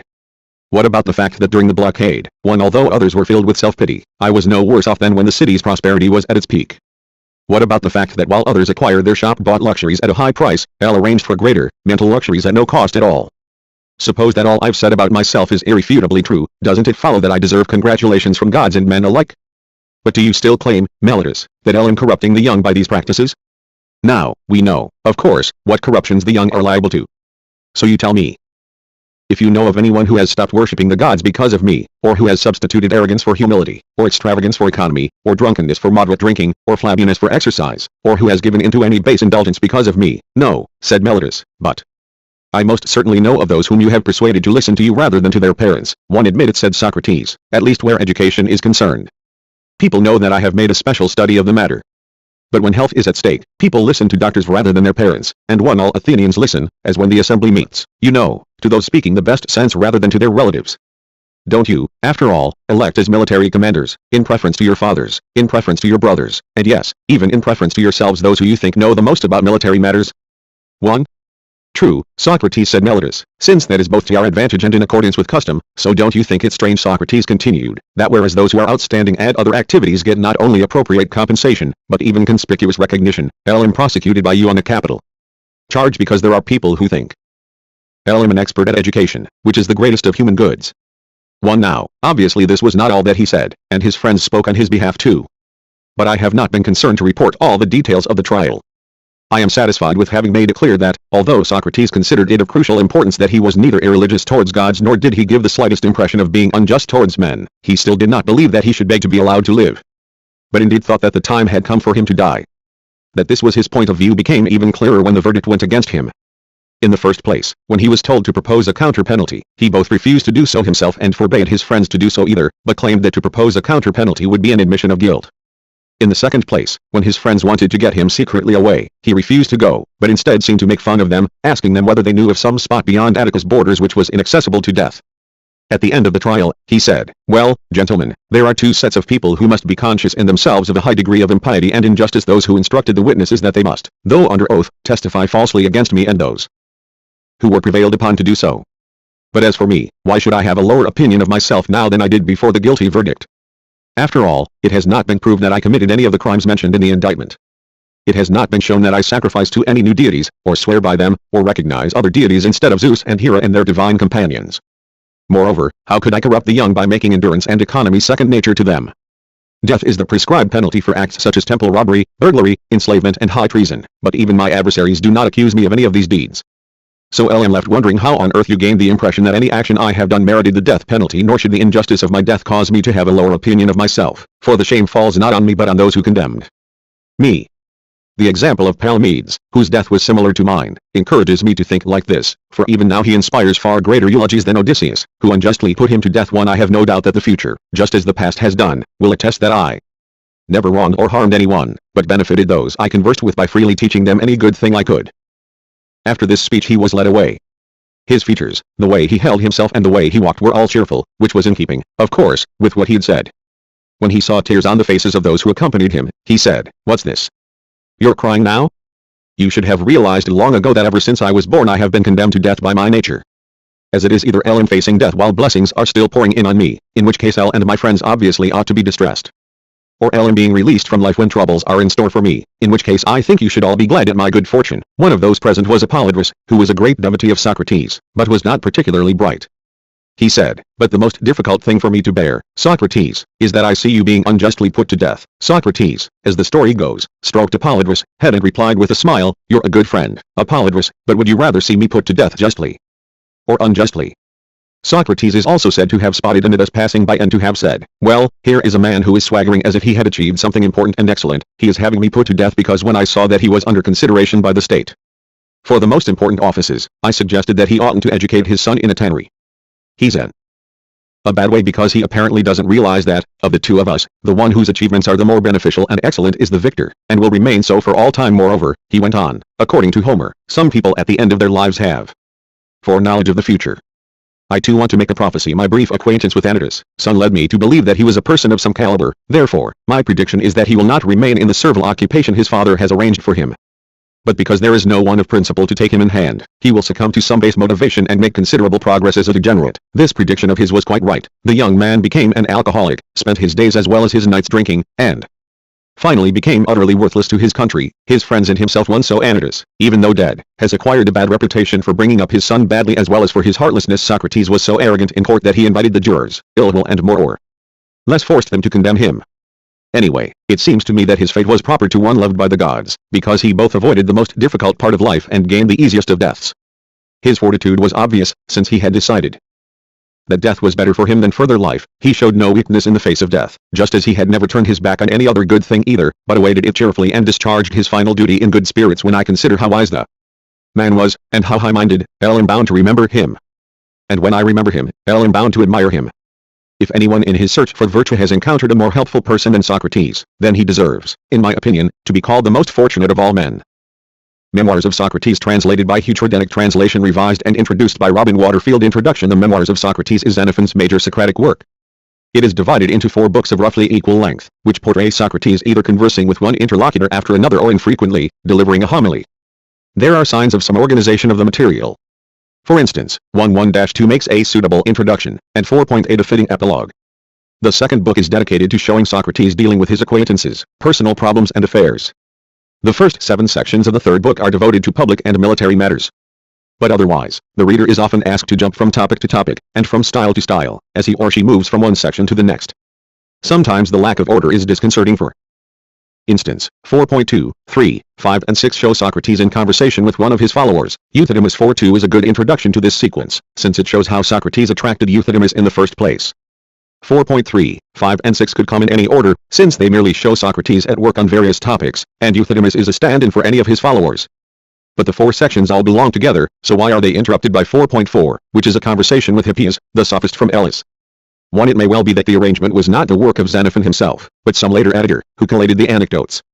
But even if we were to rearrange the material, by theme, say, it would still read somewhat like a literary lucky dip. This feature of the work makes it impossible to date. It is quite possible that anecdotes were jotted down by Xenophon at widely different times. However, as I have remarked elsewhere, the crusading nature of the work to defend Socrates argues that it was intended for publication. If so, there is nothing to prevent it having been published in 2 parts. Books 1 and 2 are more overtly defensive of Socrates than the last 2 books. Books 3 and 4 are more organized and contain more signs of borrowing from Plato. And 4.3 effectively repeats 1.4, so perhaps the first 2 books were published separately from the last 2. That either the whole or some parts of memoirs were written relatively late in Xenophon's life, which again suggests historical unreliability. See pages 21, 57-9, is shown by a singular anachronism. In 3.5 Socrates is seen conversing with the younger Pericles. This is not impossible, but the background to the conversation is formed by a military event which occurred long after both Socrates and Pericles' deaths. The Boeotians are threatening Attica's northern borders. In 3.5.4 Pericles comments that the Boeotians used not to dare to face the Athenians without Spartan support. This is a reasonably accurate summary of the situation in the Peloponnesian War when Socrates and Pericles were alive. Pericles goes on, however, to say that now the Boeotians are prepared to attack by themselves. This is only relevant to the situation c. 370-362 after the Battle of Leuctra, when Epaminondas, Boeotian army decimated the Spartans and established Theban supremacy in southern Greece. Thebes then remained a severe threat to Athens until Epaminondas' death, and I have advanced the thesis that Xenophon's Socratic works can be described as quasi-fictional. Some slight qualification now needs to be made by comparing Memoirs and Defense and The Dinner Party with The Estate Manager. The latter work is more obviously fictional than the others. The biographical trimmings of the estate manager are hardly prominent, and Xenophon was, one hopes, not intending to fool anyone about the historicity of the conversations he records there. The biographical element, however, of memoirs is more important. Although there are overt anachronisms and Socrates discusses topics which were undoubtedly closer to Xenophon's heart than his, there is a residuum of genuine Socratic material above all. By the very variety of the anecdotes, Xenophon presents us with a picture of Socrates at work. This is the strength of what I have called the lucky dip nature of the work. We see Socrates conversing with a varied sample, excluding the very lowest classes, of types of people in Athens at the time: sophists, politicians, military leaders, artisans, businessmen, even on one occasion a courtesan. As well, there are his loyal followers. We are encouraged by this variety to imagine Socrates haunting the public places of Athens, casually dressed and shoeless, being sought out by some, and himself seeking others. However, Xenophon does not present us with a vivid picture. It is I who have to tell you to imagine Socrates in the agora. Xenophon, at most, merely encourages us to do so. One of the charms of Plato's Socratic writings is that he often makes the locations real and characters come alive as flesh and blood actors in a philosophical drama. Xenophon's characters, however, are more often stooges for Socrates' moral earnestness. And, no matter to whom he is talking, Socrates' tone and method of approach change very little. But Xenophon's defects are self-evident, and it is far easier to condemn than to praise. A great many intellectual writers find that well-rounded phrases trip easily off the tongue in disparagement, whereas praise sounds somewhat insipid. So here, to correct the balance, are some examples from Memoirs of Xenophon at his best. Memoirs 1.1-2. Whatever one may think about its historicity or the picture if presence of Socrates constitutes a well-constructed defense. The charges, whether those of the trial or those of Polycrates, are clearly stated, and the refutation of each point is also lucid and relevant. In fact, nobody accuses Xenophon of lack of clarity. Rather, his weakness is to overdo it. He tends to lack subtlety, but see below, is overfond of repetition to get a point across, and presents us with a portrait of Socrates that is so easy to digest that it may seem bland. Xenophon does not always lack subtlety. However, there is, for example, his nicely muted humor in 2.7. Aristarchus is depressed because of his financial difficulties. The civil war means that he is supporting a large number of refugee relatives, but has no income and cannot raise a loan. Socrates suggests that he put his relatives to work to create an income. He points out that a number of traders are doing well despite the war.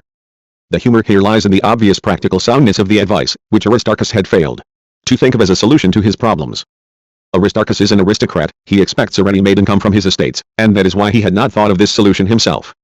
His attitude resembles the British aristocracy's traditional attitude towards trade and the nouveau riches. Trade is infra-dig, and it is unthinkable that one would do it oneself. Socrates gently pricks this conceit and makes Aristarchus wish to emulate traders. The underlying more serious point is that, when it comes to the crunch, aristocrats are no different from artisans.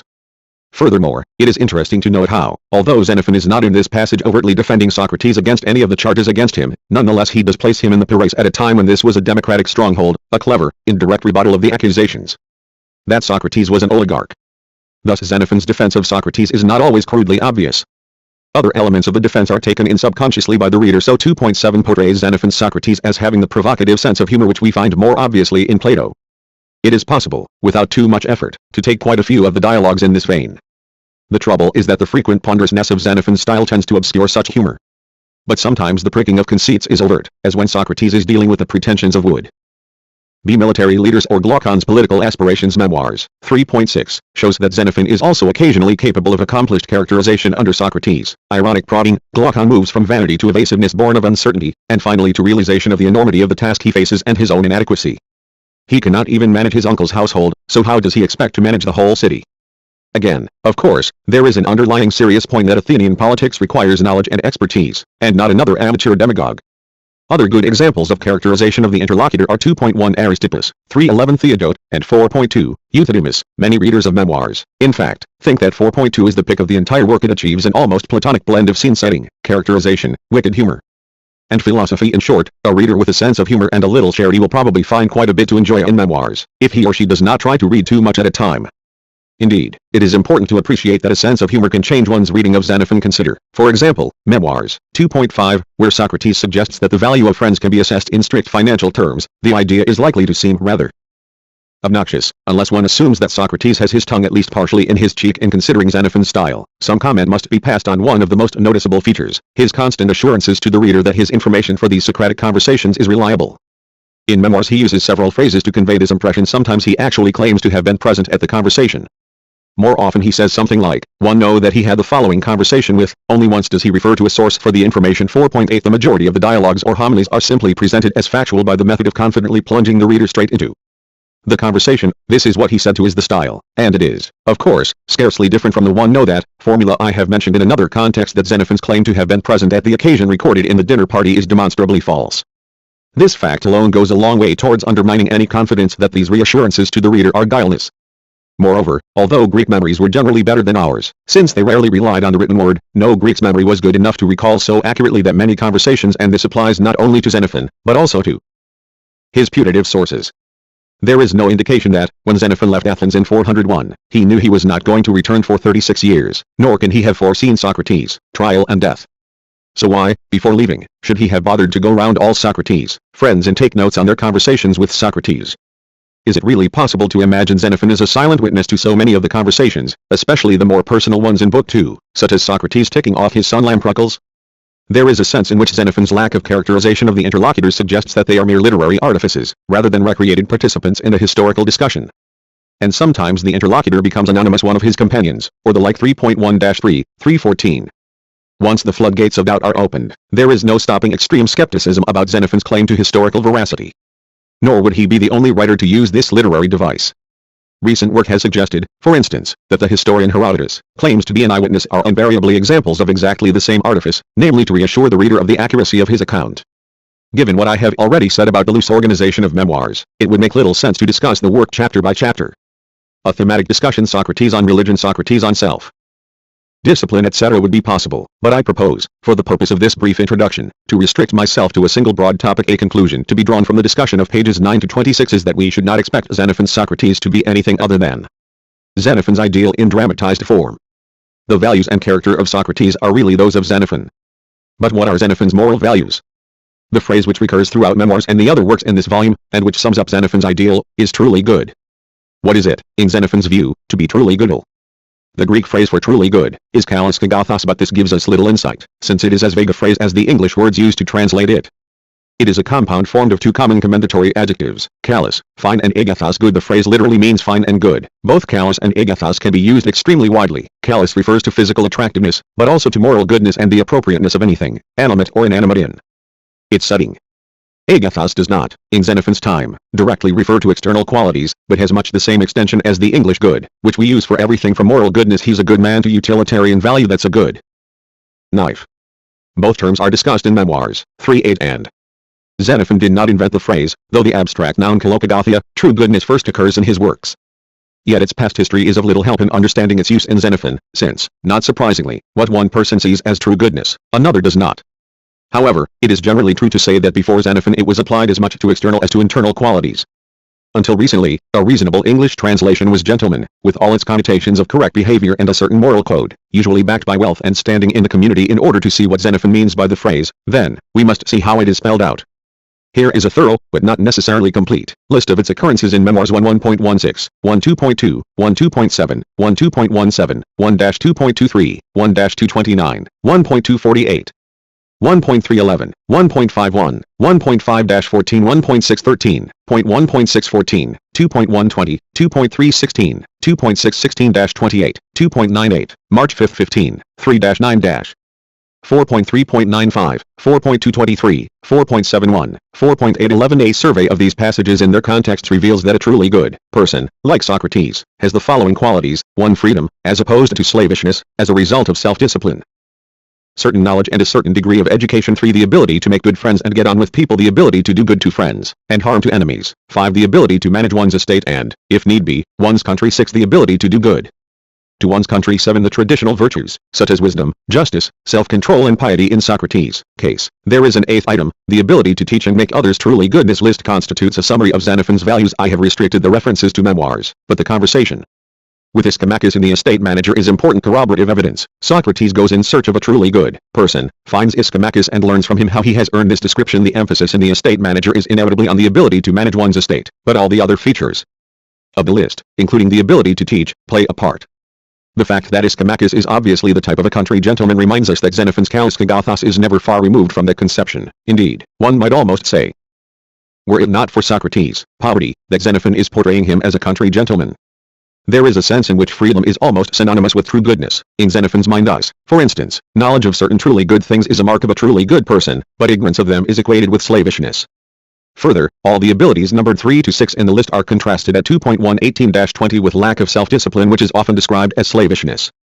And since all the traditional virtues are knowledge, and ignorance is slavish, then a free person is virtuous and a virtuous person is free. Freedom, we see, depends on self-discipline, and it is a refrain throughout the memoirs that Socrates was the most self-disciplined of men. He was ruled by neither his instinctive appetites nor his emotions, but he ruled them. Self-discipline is presented as the foundation of true goodness. The emphasis throughout is practical, prudential and result-oriented. Thus, self-discipline is important not just for itself, but because it enables a person not to be distracted by his appetites from doing his duty. Education is desirable provided it stops short of useless theoretical studies. You do good to your friends so that they stick by you, defend you from your enemies, and otherwise repay you. The purpose of estate management is to create wealth, and the purpose of benefiting one's country is partly to achieve recognition. Once more, it must be said that anyone coming to Xenophon after having absorbed Plato's portrait of Socrates is likely to be disappointed. As Saunders remarks p.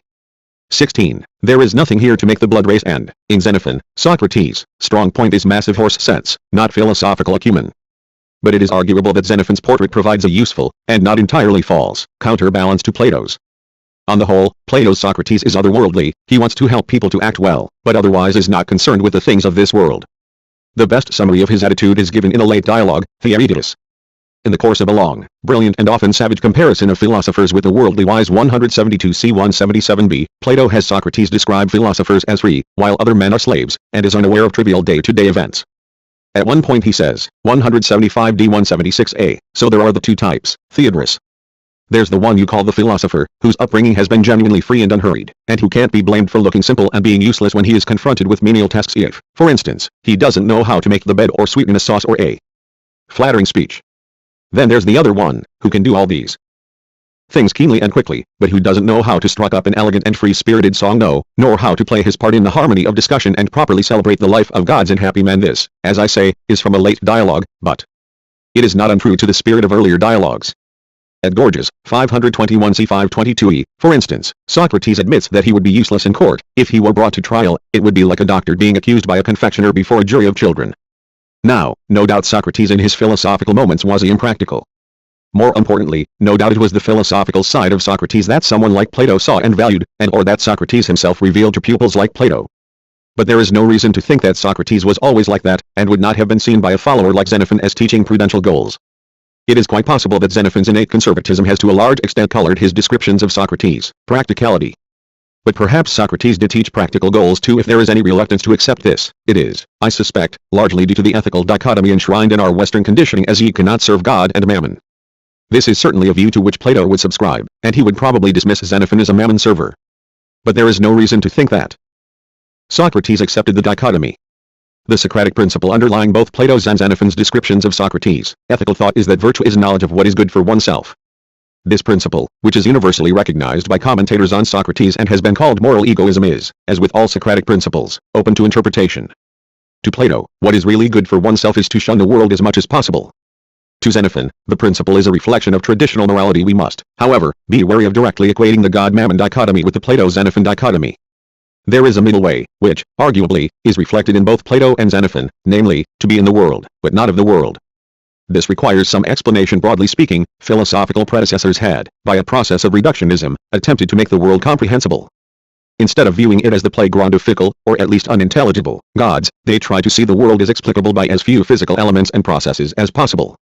At the same time, great advances were made in technology, and several 5th-century writers celebrated man's control over his environment. Socrates' man's mind was beginning to be seen as the means for understanding and then controlling the world. Socrates played an important part in this process. His original contribution was to stress that the rational mind controls the world by governing the choices we make. See Snell.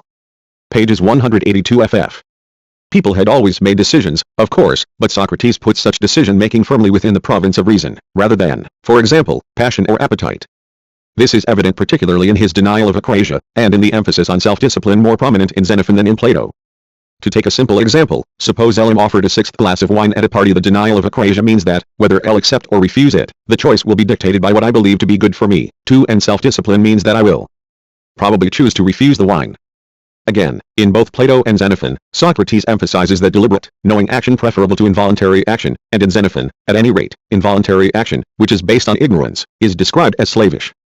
And slaves, obviously, have fewer choices than free men. 3. It is clearer in Plato than in Xenophon that what governs choice is the rational mind's knowledge of oneself, which is knowledge of what is good and bad for oneself. as a human being and as an individual. Armed with this knowledge, we will always act virtuously if this is the ideal. What is the opposite? What constitutes involuntary, unknowing and therefore unvirtuous action? Socrates' answer is that it is action which is governed by ignorance, which either precludes or restricts choice. Hence, his mission was to show people that they were ignorant by breaking the bubble of illusory knowledge. We have already seen that this is a dangerous practice, of which only tolerant societies can approve, because what normally governs choice is nomos, the conditioning of our society. To get people to think about their conventional rules is revolutionary now. Even according to Plato, it may be that an action based on knowing choice will coincide with an action based on nomos, although the difference between the two superficially identical actions is as wide as the difference between awareness and blind adherence to rules. In Plato's Credo, Socrates says that he has chosen to live in Athens. If he did not like it, he could have gone elsewhere. And the choice to stay entails a decision to obey the Athenian laws. This is the most striking Platonic evidence that knowing action may coincide with conventional action. We can also consider the following: Socrates' astonishment that Euthyphro is prepared to go against conventional morality and prosecute his father, Euthyphro, 4 AE. His insistence, even in the legal context of an Athenian law court, that he has never wronged anyone, Apology, 37a, and therefore it would be his prosecutor who was wrong, Gorgias, 521d. Compare Meno, 94e-95a. And the view implicit in Hippias Minor that a knowing, virtuous person will not, although he could, choose to lie and do wrong. These are the parameters of the middle way, which I believe Socrates taught, and is reflected in both Plato and Xenophon. The Socratic ideal is to know what is good for oneself and to base one's actions on rational choice derived from that knowledge. One's actions are, naturally, in the world, but because they are not based on blind adherence to nomos, they are not of the world. The point is that these speculations, as remarked on pages 23, any attempts to uncover Socrates' thought is bound to be speculative, are based equally on the accounts of both Plato and Xenophon. As I said, even in Plato knowing action may coincide with traditionally moral action. From this point of view Xenophon's values can appear less humdrum. Since the foundations of the middle way, the denial of acrasia, the ideal of voluntary action and the notion that virtue is knowledge are all present in Xenophon, it is possible that his presentation of a conservative and conventional ideal is because, for a person like himself, knowing action will always be conventional action. As Anderson says, throughout his life, Xenophon remained the sort of conservative whose acceptance of the doctrines and principles that he has inherited seems either unintelligent, or dishonest, or both, to those who do not share them. In this extract, I would be inclined to stress seems more thought may underlie Xenophon's values than he is often credited with. Two final words of warning related to the above thesis. First, Xenophon's flat, matter-of-fact tone will tend to encourage the reader to treat as banal issues which bear thinking about, and which perhaps Xenophon had thought about. Second, it is too easy for us today to dismiss Xenophon as not much better than a bad Victorian writer. This applies not just to his style of writing, which may seem Victorian to us, accustomed as we are to racy colloquialisms in our fiction, but also to his morals. It is quite reasonable to describe his moral code as Victorian in the lay sense given in my dictionary, strict but somewhat conventional in morals, inclining to prudery and solemnity. But the fact that this morality was reinstated in 19th century Europe and is now past history to us should not make us forget that Xenophon may have reached his conventional position by original roots. Xenophon's portrait of Socrates may be only a pale reflection of the historical Socrates, but it is still a reflection, and Socrates was killed for what he said and did. Memoirs of Socrates Book 1. I have often wondered what arguments Socrates' accusers can possibly have used to convince the people of Athens that he deserved execution. The indictment against him ran something like this: Socrates is a malefactor, firstly, in that he does not recognize the gods recognized by the state, but introduces new deities. Secondly, in that he corrupts the young. With regard to the first charge, that he did not recognize the gods recognized by the state, on what evidence can they possibly have relied?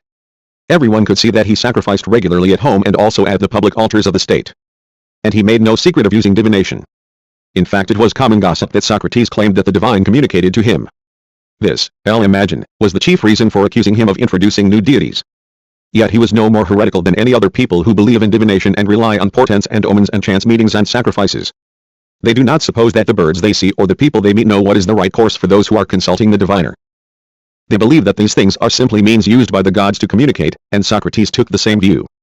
But whereas most people say that it is the omen or the encounter that dissuades or encourages them, Socrates asserted what he actually believed. He said that the divine does the communicating. He often warned his associates to do this or not to do that, at the prompting of the divine, and those who took his advice benefited from it, while those who did not were sorry for it afterwards. Surely anyone would agree that Socrates did not want to seem either a fool or an impostor to his companions. And he would have been thought both if he had been manifestly mistaken in making what he claimed to be divine revelations about the future. It seems obvious, then, that he would not have predicted the future if he had not been sure that his statements would come true. And who could base this trust on anything other than a god? And if he trusted in gods, he surely must have believed in gods. Besides, towards his intimate friends he adopted the following line: if an action was unavoidable, he advised them to carry it out as they thought best, but where the result of an action was uncertain, he sent them to consult a diviner to see if the action should be taken.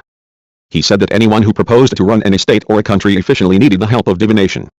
Skill in carpentry or metalwork or farming or government, or critical ability in these subjects, or proficiency in mathematics or estate management or military science. All these attainments he considered to be within the scope of human choice and judgment. But he said that the most important aspects of these subjects the gods reserved for themselves, and none of them were revealed to mortals. A man who has sown a field well cannot tell who will reap the harvest. And a man who has built a house well cannot tell who will live in it. A general cannot tell whether it is to his advantage to hold his command, and a politician cannot tell whether it is to his advantage to be the head of the state. The man who has married a beautiful wife for his pleasure cannot tell whether she will cause him pain, and the man who has secured influential connections in his native land cannot tell whether they will result in his banishment from it. To suppose that such consequences are all a matter of human judgment and contain no element of the divine was, he said, superstition. And he also said it was superstition to consult diviners about questions which the gods had enabled us to decide by the use of our wits. For example, supposing one were to ask whether it is better to engage a qualified or an unqualified driver for a carriage, or helmsman for one's ship, or to which the answers can be found by calculation or measuring or weighing. People who put this sort of question to the gods were, in his opinion, acting wrongly. He said that where the gods have given us power to act by the use of our intelligence, we ought to use it. But where the outcome is concealed from human beings, we should try to discover it from the gods by divination. For the gods communicate to those whom they favor. Then again, Socrates was always in the public eye. Early in the morning he used to make his way to the covered walks and the recreation grounds, and when the agora became busy he was there in full view. And he always spent the rest of the day where he expected to find the most company. He talked most of the time, and anyone who liked could listen. But nobody ever saw Socrates do, or heard him say, anything that was heretical or irreverent. He did not discourse about the nature of the physical universe, as most other philosophers did, inquiring into the constitution of the cosmos, as the sages call it, and the causes of the various celestial phenomena. On the contrary, he pointed out the foolishness of those who concern themselves with such questions. In the first place, he inquired whether they proceeded to these studies only when they thought they had a sufficient knowledge of human problems, or whether they felt that they were right in disregarding human problems and inquiring into divine matters. He expressed surprise that it was not obvious to them that human minds cannot discover these secrets, inasmuch as those who claim most confidently to pronounce upon them do not hold the same theories, but disagree with one another just like lunatics. He pointed out that some lunatics don't even fear what is fearful, and others are terrified of things that are terrible. Some don't scruple to say or do anything even in a crowd, and others feel that they can't even show themselves in public. Some show no respect for temples or altars or anything else that is sacred, and others worship stones and odd pieces of wood and animals. In the same way, he said, some of those who ponder about the nature of the universe think that reality is one, and others that it is infinitely many. Some think that everything is always in motion, and others that nothing can ever be moved.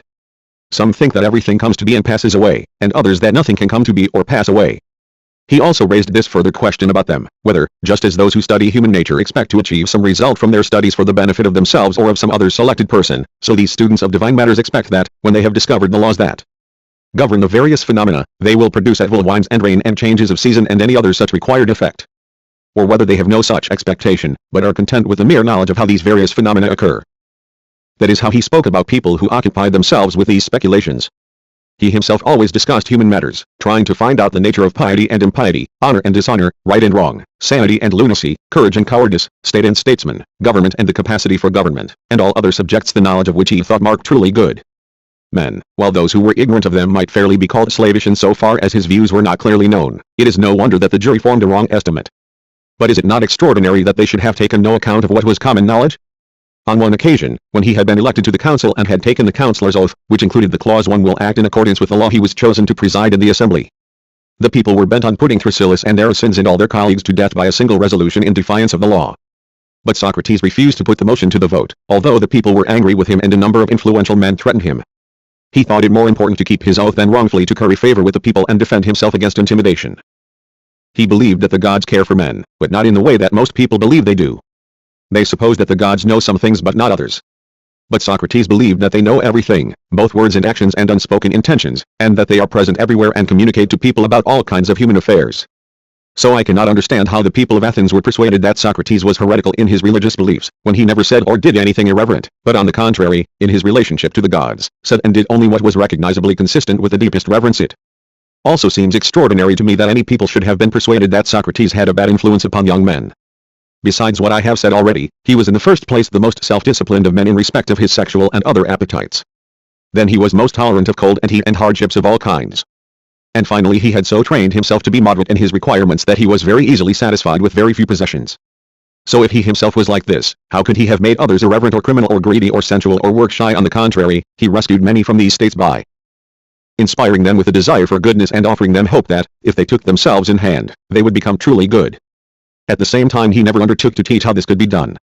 But by obviously being such a person, he made those who spent their time with him hope that, if they followed his example, they would develop the same character. He neither neglected the body himself nor commended others for doing so. He disapproved of overeating followed by violent exercise, but approved of taking enough exercise to work off the amount of food that the mind accepts with pleasure. He said that this was quite a healthy practice and did not hinder the cultivation of the mind. He was certainly not foppish or ostentatious either in his clothing or in his footwear or in the rest of his daily life. Nor again did he make his associates money lovers. He rid them of all other desires except for his company, and for that he charged no fee. In eschewing fees, he considered that he was protecting his own independence. Those who accepted a fee in return for their services he nicknamed self-enslavers because they were obliged to converse with those who paid the fee. He expressed surprise that a man who offered to teach goodness should demand to be paid for it and, instead of anticipating the greatest possible gain through obtaining a good friend, should be afraid that the person who has become truly good will feel less than the deepest gratitude to his supreme benefactor. Socrates never made any such offer to anyone, but he believed that those of his associates who accepted the principles which he himself approved would be good friends all their life long to himself and to one another. How, then, could such a person have a corrupting influence upon the young unless the cultivation of goodness is a form of corruption? But it is a fact, according to his accuser, that he encouraged his associates to make light of constitutional practice by saying that it was foolish to appoint political leaders by lot, and that nobody would employ a candidate chosen by lot as a pilot or a carpenter or a musician or for any other such post, although if these posts are badly filled, they cause far less harm than bad political appointments. And the accuser said that this sort of talk encouraged the young to despise the established constitution and made them unruly. But I think that those who exercise reason and believe that they are capable of teaching their fellow citizens what is for their good are most unlikely to become unruly, since they know that violence involves enmity and danger, whereas persuasion produces the same results without danger and in a friendly spirit. For the victims of violence feel that they have been deprived, and are resentful, while those who have yielded to persuasion are appreciative of having received a kindness. So violence is not to be expected of those who exercise reason. Such conduct belongs to those who have strength without judgment. I may add that anyone who ventures to use violence will also need not a few accomplices, while the man who can persuade will need none, because he will be sure of his power to persuade even if he is single-handed. Also, such people are most unlikely to commit murder. Who would choose to kill a man rather than have him alive and acquiescent? However, according to Socrates, accuser, Critias and Alcibiades, who had belonged to Socrates' circle, did more harm to their country than any other persons. Critias developed into the most avaricious and violent of all the oligarchs, and Alcibiades in his turn became the most dissolute and arrogant of all the Democrats. For my part, I shall not defend any wrong that these men did to the state. I shall merely explain how their connection with Socrates came about. These two men were by nature the most ambitious persons in all Athens, determined to have personal control over all state affairs and to be famous above all others. They knew that Socrates lived quite contentedly on very slender resources, and that he was absolutely self-disciplined in respect of all pleasures, and that he could do as he liked in argument with anyone who conversed with him. Given that they were aware of these facts, and were men of the kind that I have described, should one say that they courted Socrates' society because they desired his way of life and the self-discipline which he had, or because they thought that by associating with him they would acquire the highest efficiency in speech and action? My opinion is that if God had offered them the choice between living out their lives as they saw Socrates living his, and dying, they would have preferred to die. They showed as much by their conduct. As soon as they felt superior to the rest of the company, they broke away from Socrates and took up politics, the object for which they had courted his society. Perhaps it might be objected that Socrates should not have taught his associates politics before he taught them self-discipline. I do not dispute this, but I'll observe that all teachers show their pupils how they themselves practice what they preach, and lead them on by reasoned argument. I know that Socrates in the same way made it clear to his companions that he was a truly good man, and excelled in discussing ethical questions and all other human problems.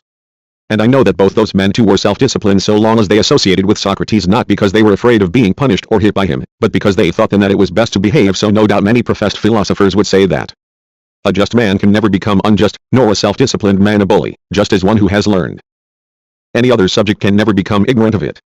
But this is not my view of the matter. It seems clear to me that just as those who do not exercise their bodies cannot carry out their physical duties, so those who do not exercise their characters cannot carry out their moral duties. They can neither do what they ought to do nor avoid what they ought to avoid. That is why fathers keep their sons, even if they are right-minded, away from bad men, because they believe that the company of good people is a training in virtue, while the company of bad men is the ruin of it. Witness to this fact is borne by the poet who says, "Good company will edify you, bad will rob you even of the wits you had won," and the one who says, "But good men are by turns both base and brave." And I can add my testimony to this. For I'll observe that just as epic poetry fades from the minds of those who fail to rehearse it, so those who neglect what their teachers tell them are liable to forget it. Now, when a person forgets the advice he has been given, it means that he has also forgotten the influences that set his heart on self-discipline. And when he has forgotten these, it is not surprising that he should forget self-discipline too. I'll observe also that those who have developed a taste for drinking, or have become involved in love affairs, are less capable of attending to what they ought to do and of abstaining from what they ought not to do. 3-1 mean, often those who were able to control their spending before they were in love, after they have fallen in love, can do so no more. And when once they have run through their money, they no longer reject and disdain the sources of profit which they rejected before. So how can it be impossible for one who was self-disciplined before to be undisciplined later, or for one who was formerly able to act rightly to be unable later? On the contrary, it seems to me that every truly good thing needs to be exercised, and not least self-discipline. For the appetites that are implanted with the soul in the same body encourage it not to be self-disciplined, but to gratify both them and the body in the quickest possible way. Critias and Alcibiades, then, as long as they kept company with Socrates, were able by his help to master their ignoble desires. But when they had parted from him, Critias was banished to Thessaly and attached himself to men who indulged more in law-breaking than in upright conduct. Alcibiades, on the other hand, was courted because of his good looks by many women of rank, and, because of his prestige in the city and among the allies, he was pampered by many influential men and held in honor by the people, and enjoyed and easily won supremacy. And just as athletes who easily achieve supremacy in athletic competitions neglect their exercises, so he neglected himself, since this is what happened to Alcibiades and Critias, and since they were exalted by their birth, elated by their wealth, puffed up with their power, and spoiled by many people, is it any wonder that, when they were corrupted for all these reasons and long separated from Socrates, they became overbearing? Socrates, accuser, holds him responsible for all their faults. Does he find nothing creditable in the fact that in their youth, when it was natural that they should be most irresponsible and undisciplined, Socrates made them behave decently? That is not how other cases are decided. If the teacher of a wind or string instrument or of some other art has made his pupils proficient, and they then attach themselves to other teachers and deteriorate, is the first teacher blamed for this result? If a man's son through attaching himself to some teacher becomes self-disciplined, and later through associating with somebody else becomes vicious, does the father blame the first teacher? Surely he gives him the greater credit in proportion as the son shows himself worse in the company of the latter. In fact, when fathers themselves look after their sons, if the sons go wrong, the fathers are not blamed for it, if they themselves have been impeccable in their conduct. Socrates ought to be judged in the same way. If he himself had done anything bad, he might reasonably have been regarded as a bad person. But if he was consistently scrupulous, how can he justly be held responsible for a fault which he did not possess? However, even though he himself did nothing discreditable, if he had expressed approval of these men when he saw them behaving badly, he would have deserved censure. Well, when he noticed that Critias was in love with Euthydemus and was trying to seduce him, like one seeking to gratify his sexual appetite, Socrates tried to dissuade him by insisting that it was slavish and improper for a truly good man to solicit his favorite, to whom he wishes to appear in a creditable light, importuning him like a beggar and entreating him to grant his favors, especially since those favors are far from honorable. And when Critias paid no attention to these protests and was not diverted from his purpose, Socrates is reported to have said, in the presence of several persons including Euthydemus himself, that Critias seemed to be suffering from pig's itch. He wanted to scratch himself against Euthydemus like a piglet scratching itself against a stone. This made Critias take a dislike to Socrates, so that when as one of the 31 he became a legislator along with Charicles, he held it against Socrates and introduced a law against teaching the art of debate.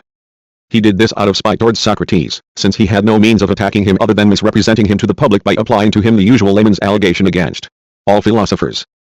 I never heard Socrates do this myself, nor did I ever know anyone else claim to have heard him do so. He made his position quite clear.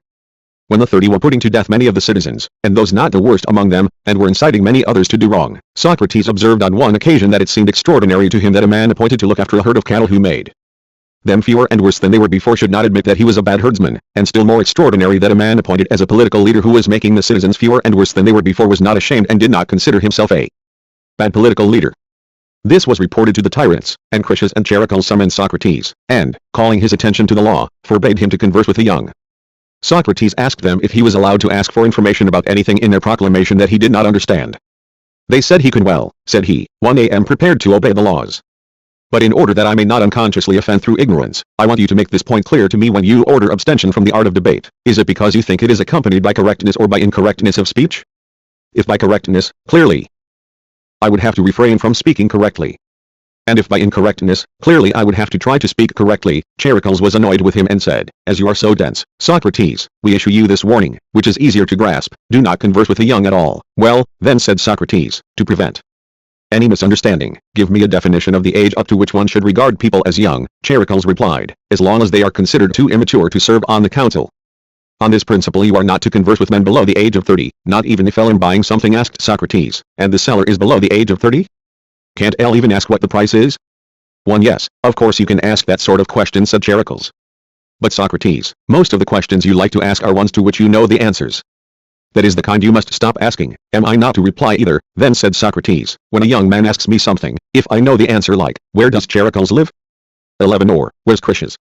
11. Ah yes, of course you can answer that kind, said Pericles. Critias interposed. The people you will have to keep off, Socrates, are the cobblers and carpenters and smiths. They must be worn out by now with all your talk about them. Then must L also keep off the topics that they lead to, said Socrates, morality and piety and so on? 1. Certainly, said Pericles, and from herdsmen, otherwise you had better take care that you don't decrease the number of the herd yourself. This made it plain that their hostility to Socrates was due to their having been told of his remark about the cattle. So much for the nature of the association of Critias with Socrates and the relations between them. I myself would deny that anyone can be instructed by a person of whom he disapproves. And it was not because they approved of him that Critias and Alcibiades associated with Socrates while they did associate with him, but because from the very first they had set out to be supreme in the state. Even while they were still in Socrates' company, they tried to converse with the leading politicians in preference to anybody else. There is a story that when Alcibiades was still under 20, he had the following conversation about the laws with Pericles, who was his guardian and the head of the state. Tell me, Pericles, he said, could you explain to me what law is? 1. Most certainly, said Pericles. Then please do so, said Alcibiades. 1. Hear people being praised for being law-abiding, and I presume that nobody can rightly win this praise if he does not know what law is. Well, said Pericles, it's not at all a difficult object that you're seeking, Alcibiades, if you want to find out what law is. When the people, meeting together, approve and enact a proposal stating what should or should not be done, that is a law, on the assumption that good actions should be done, or bad ones. 1. Good ones, of course, my boy, not bad ones, supposing that instead of the whole people a small section of it, as happens when there is an oligarchy, meets and enacts what ought to be done. What is everything that the powers that be in the state enact, after deliberating what should be done, is called a law. Then supposing a despot, being in power in the state, enacts what the citizens are to do, is that a law? Yes, even the enactments of a despot in power are called laws. And what is violence and lawlessness, Pericles? Isn't it when the stronger party compels the weaker to do what he wants by using force instead of persuasion? 1. So I believe, said Pericles, that anything that a despot enacts and compels the citizens to do instead of persuading them is an example of lawlessness? I once suppose so, said Pericles. I retract the statement that what a despot enacts otherwise than by persuasion is law, and if the minority enacts something not by persuading the majority but by dominating it, should we call this violence or not? 1. It seems to me, said Pericles, that if one party, instead of persuading another, compels him to do something, whether by enactment or not, this is always violence rather than law, than if the people as a whole uses not persuasion but its superior power to enact measures against the propertied classes. Will that be violence rather than Alcibiades, said Pericles, when I was your age I was very clever too at this sort of thing. I used to practice just the same sort of ingenuity that I think you practice now. 1. Wish I could have met you when you were at your cleverest, Pericles, said Alcibiades. Well, as soon as they thought that they were a match for the politicians, they stopped associating with Socrates because, apart from their general lack of sympathy with him, whenever they came into his company they had the annoyance of having their mistakes exposed, and took up politics, which was the very object for which they had attached themselves to Socrates. But Crito was Socrates' companion, and so were Xenophon, Xerocrates, Hermogenes, Simmias, Cebes, Phidontus and others, who associated with him not because they wanted to become politicians or barristers, but because they wanted to become truly good men and to be able to behave properly towards their family, servants, relatives and friends, their state and their fellow citizens. Not one of these men at any period of his life did anything wrong, or was accused of doing so, but Socrates, according to his accuser, taught children to treat their fathers with contempt by claiming to make those who associated with him wiser than their fathers, and asserting that it was legal to put even one's father in confinement after first getting him certified insane, and citing as evidence that it was lawful for the ignorant to be kept under restraint by the wise. Actually, Socrates thought that anyone who imprisoned people on the ground of ignorance might fairly be confined himself by those who understood what he did not. Such reflections led him often to examine the difference between ignorance and madness. And he considered that, whereas for mad people to be confined would be an advantage both to themselves and to those who were fond of them, the right thing for those who lacked necessary knowledge would be to learn from those who had it. Socrates' accuser said that he lowered the regard of his associates not only for their fathers, but also for their other relatives, by saying that it is not their relatives that help the victims of disease or litigation, but doctors in the one case and competent advocates in the other. Still on the subject of friends, Socrates said, according to his accuser, that their goodwill is useless, unless there was a prospect of their being actually able to help one. And that the only friends who deserved to be esteemed were those who knew what was right and could make it clear to others. In this way, the accuser said, Socrates, by prevailing on the young to believe that he was the wisest of men and best qualified to make others wise, so influenced his associates that nobody else had any position in their eyes by comparison with himself.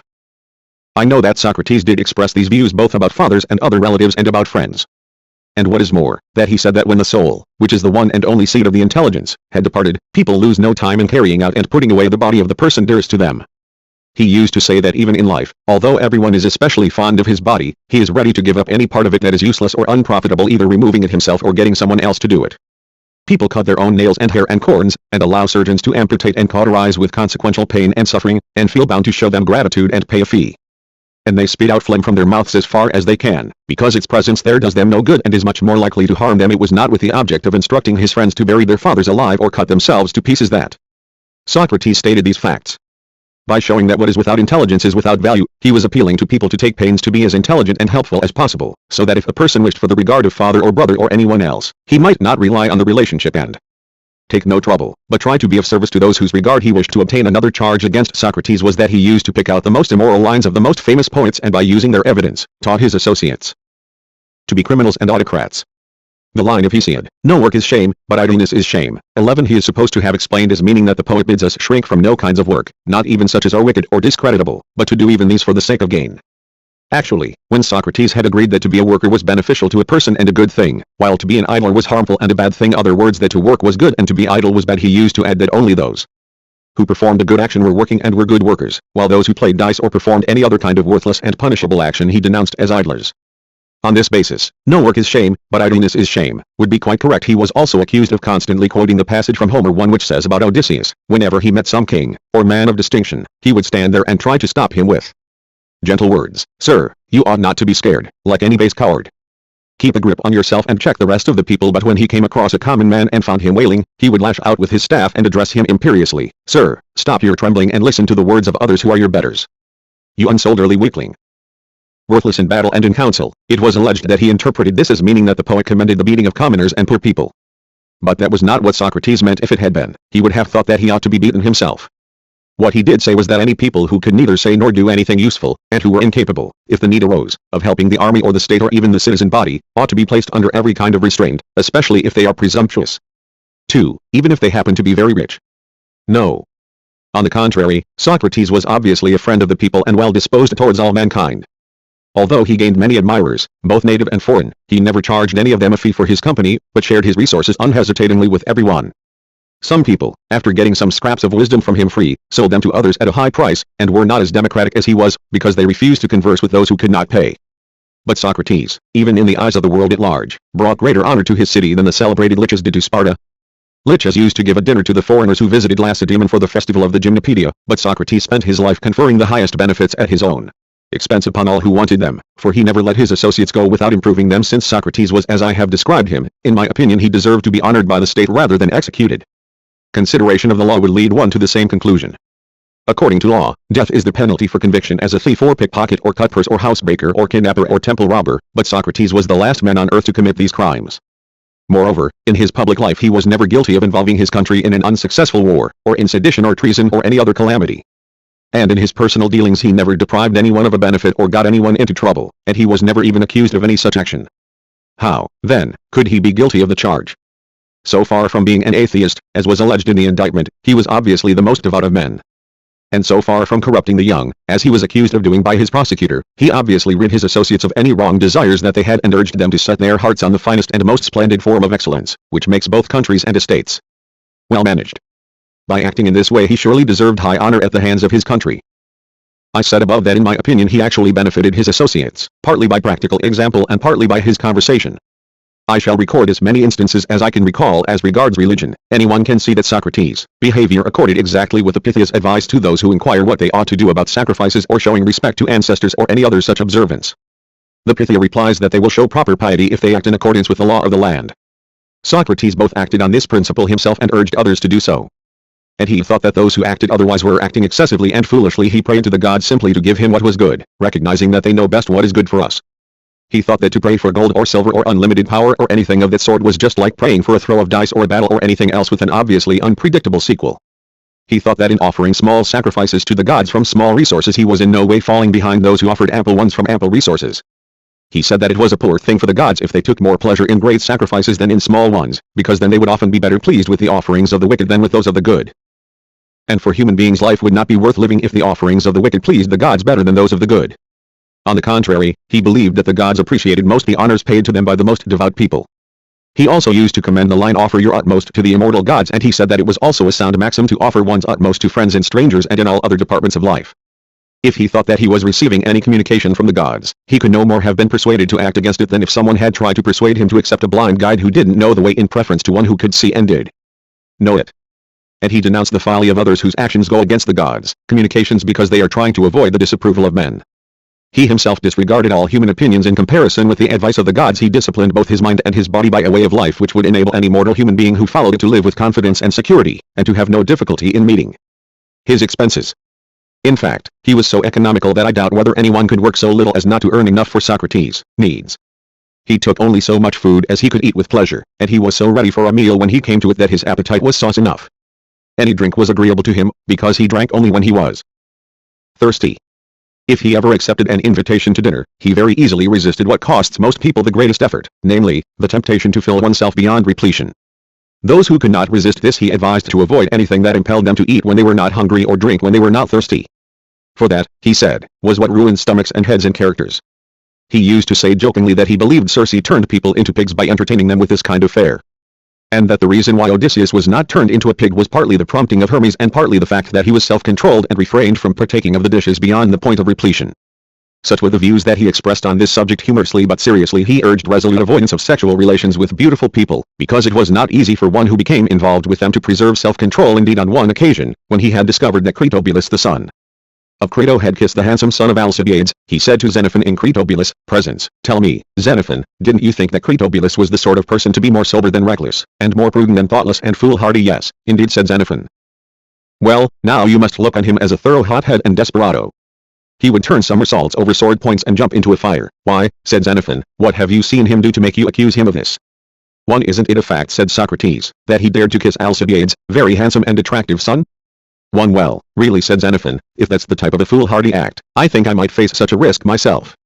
"Very rash of you," said Socrates. "What good do you think you would do yourself by kissing him?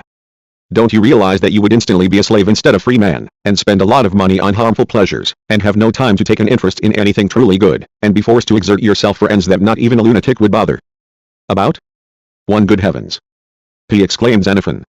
"What a sinister effect a kiss has, according to you. Does that really surprise you?" "One," asked Socrates. "Don't you know that spiders not a quarter of an inch long by the mere contact of their mouths distract people with pain and drive them crazy?" "One, yes, of course," said Xenophon, "because they inject something in the act of biting." "You are dead," said Socrates. "Do you think that good-looking people inject nothing in the act of kissing? Just because you can't see it? Don't you realize that this creature which they call the bloom of youth is even more dangerous than spiders? They produce their effect by contact, but this needs no contact. If one looks at it, even from quite a distance, it can inject a kind of poison that drives one crazy. No. I'll advise you, Xenophon, when you see an attractive person, to take to your heels as fast as you can. And I'll advise you, Critobulus, to go away for a year. That may give you just enough time to recover." In the same way, he thought that those who are not proof against sexual attraction should confine their relations to such as the mind would not tolerate unless there were strong physical need, and such as would not disturb the mind by being needed. He himself was obviously so well schooled in this respect that he could avoid the best-looking and most attractive people more easily than others could avoid the ugliest and most unattractive. This, then, was his attitude towards food, drink and sex. And he considered that in this way he would obtain no less satisfaction, and would suffer much less discomfort, than those who devoted a large part of their energy to these objects.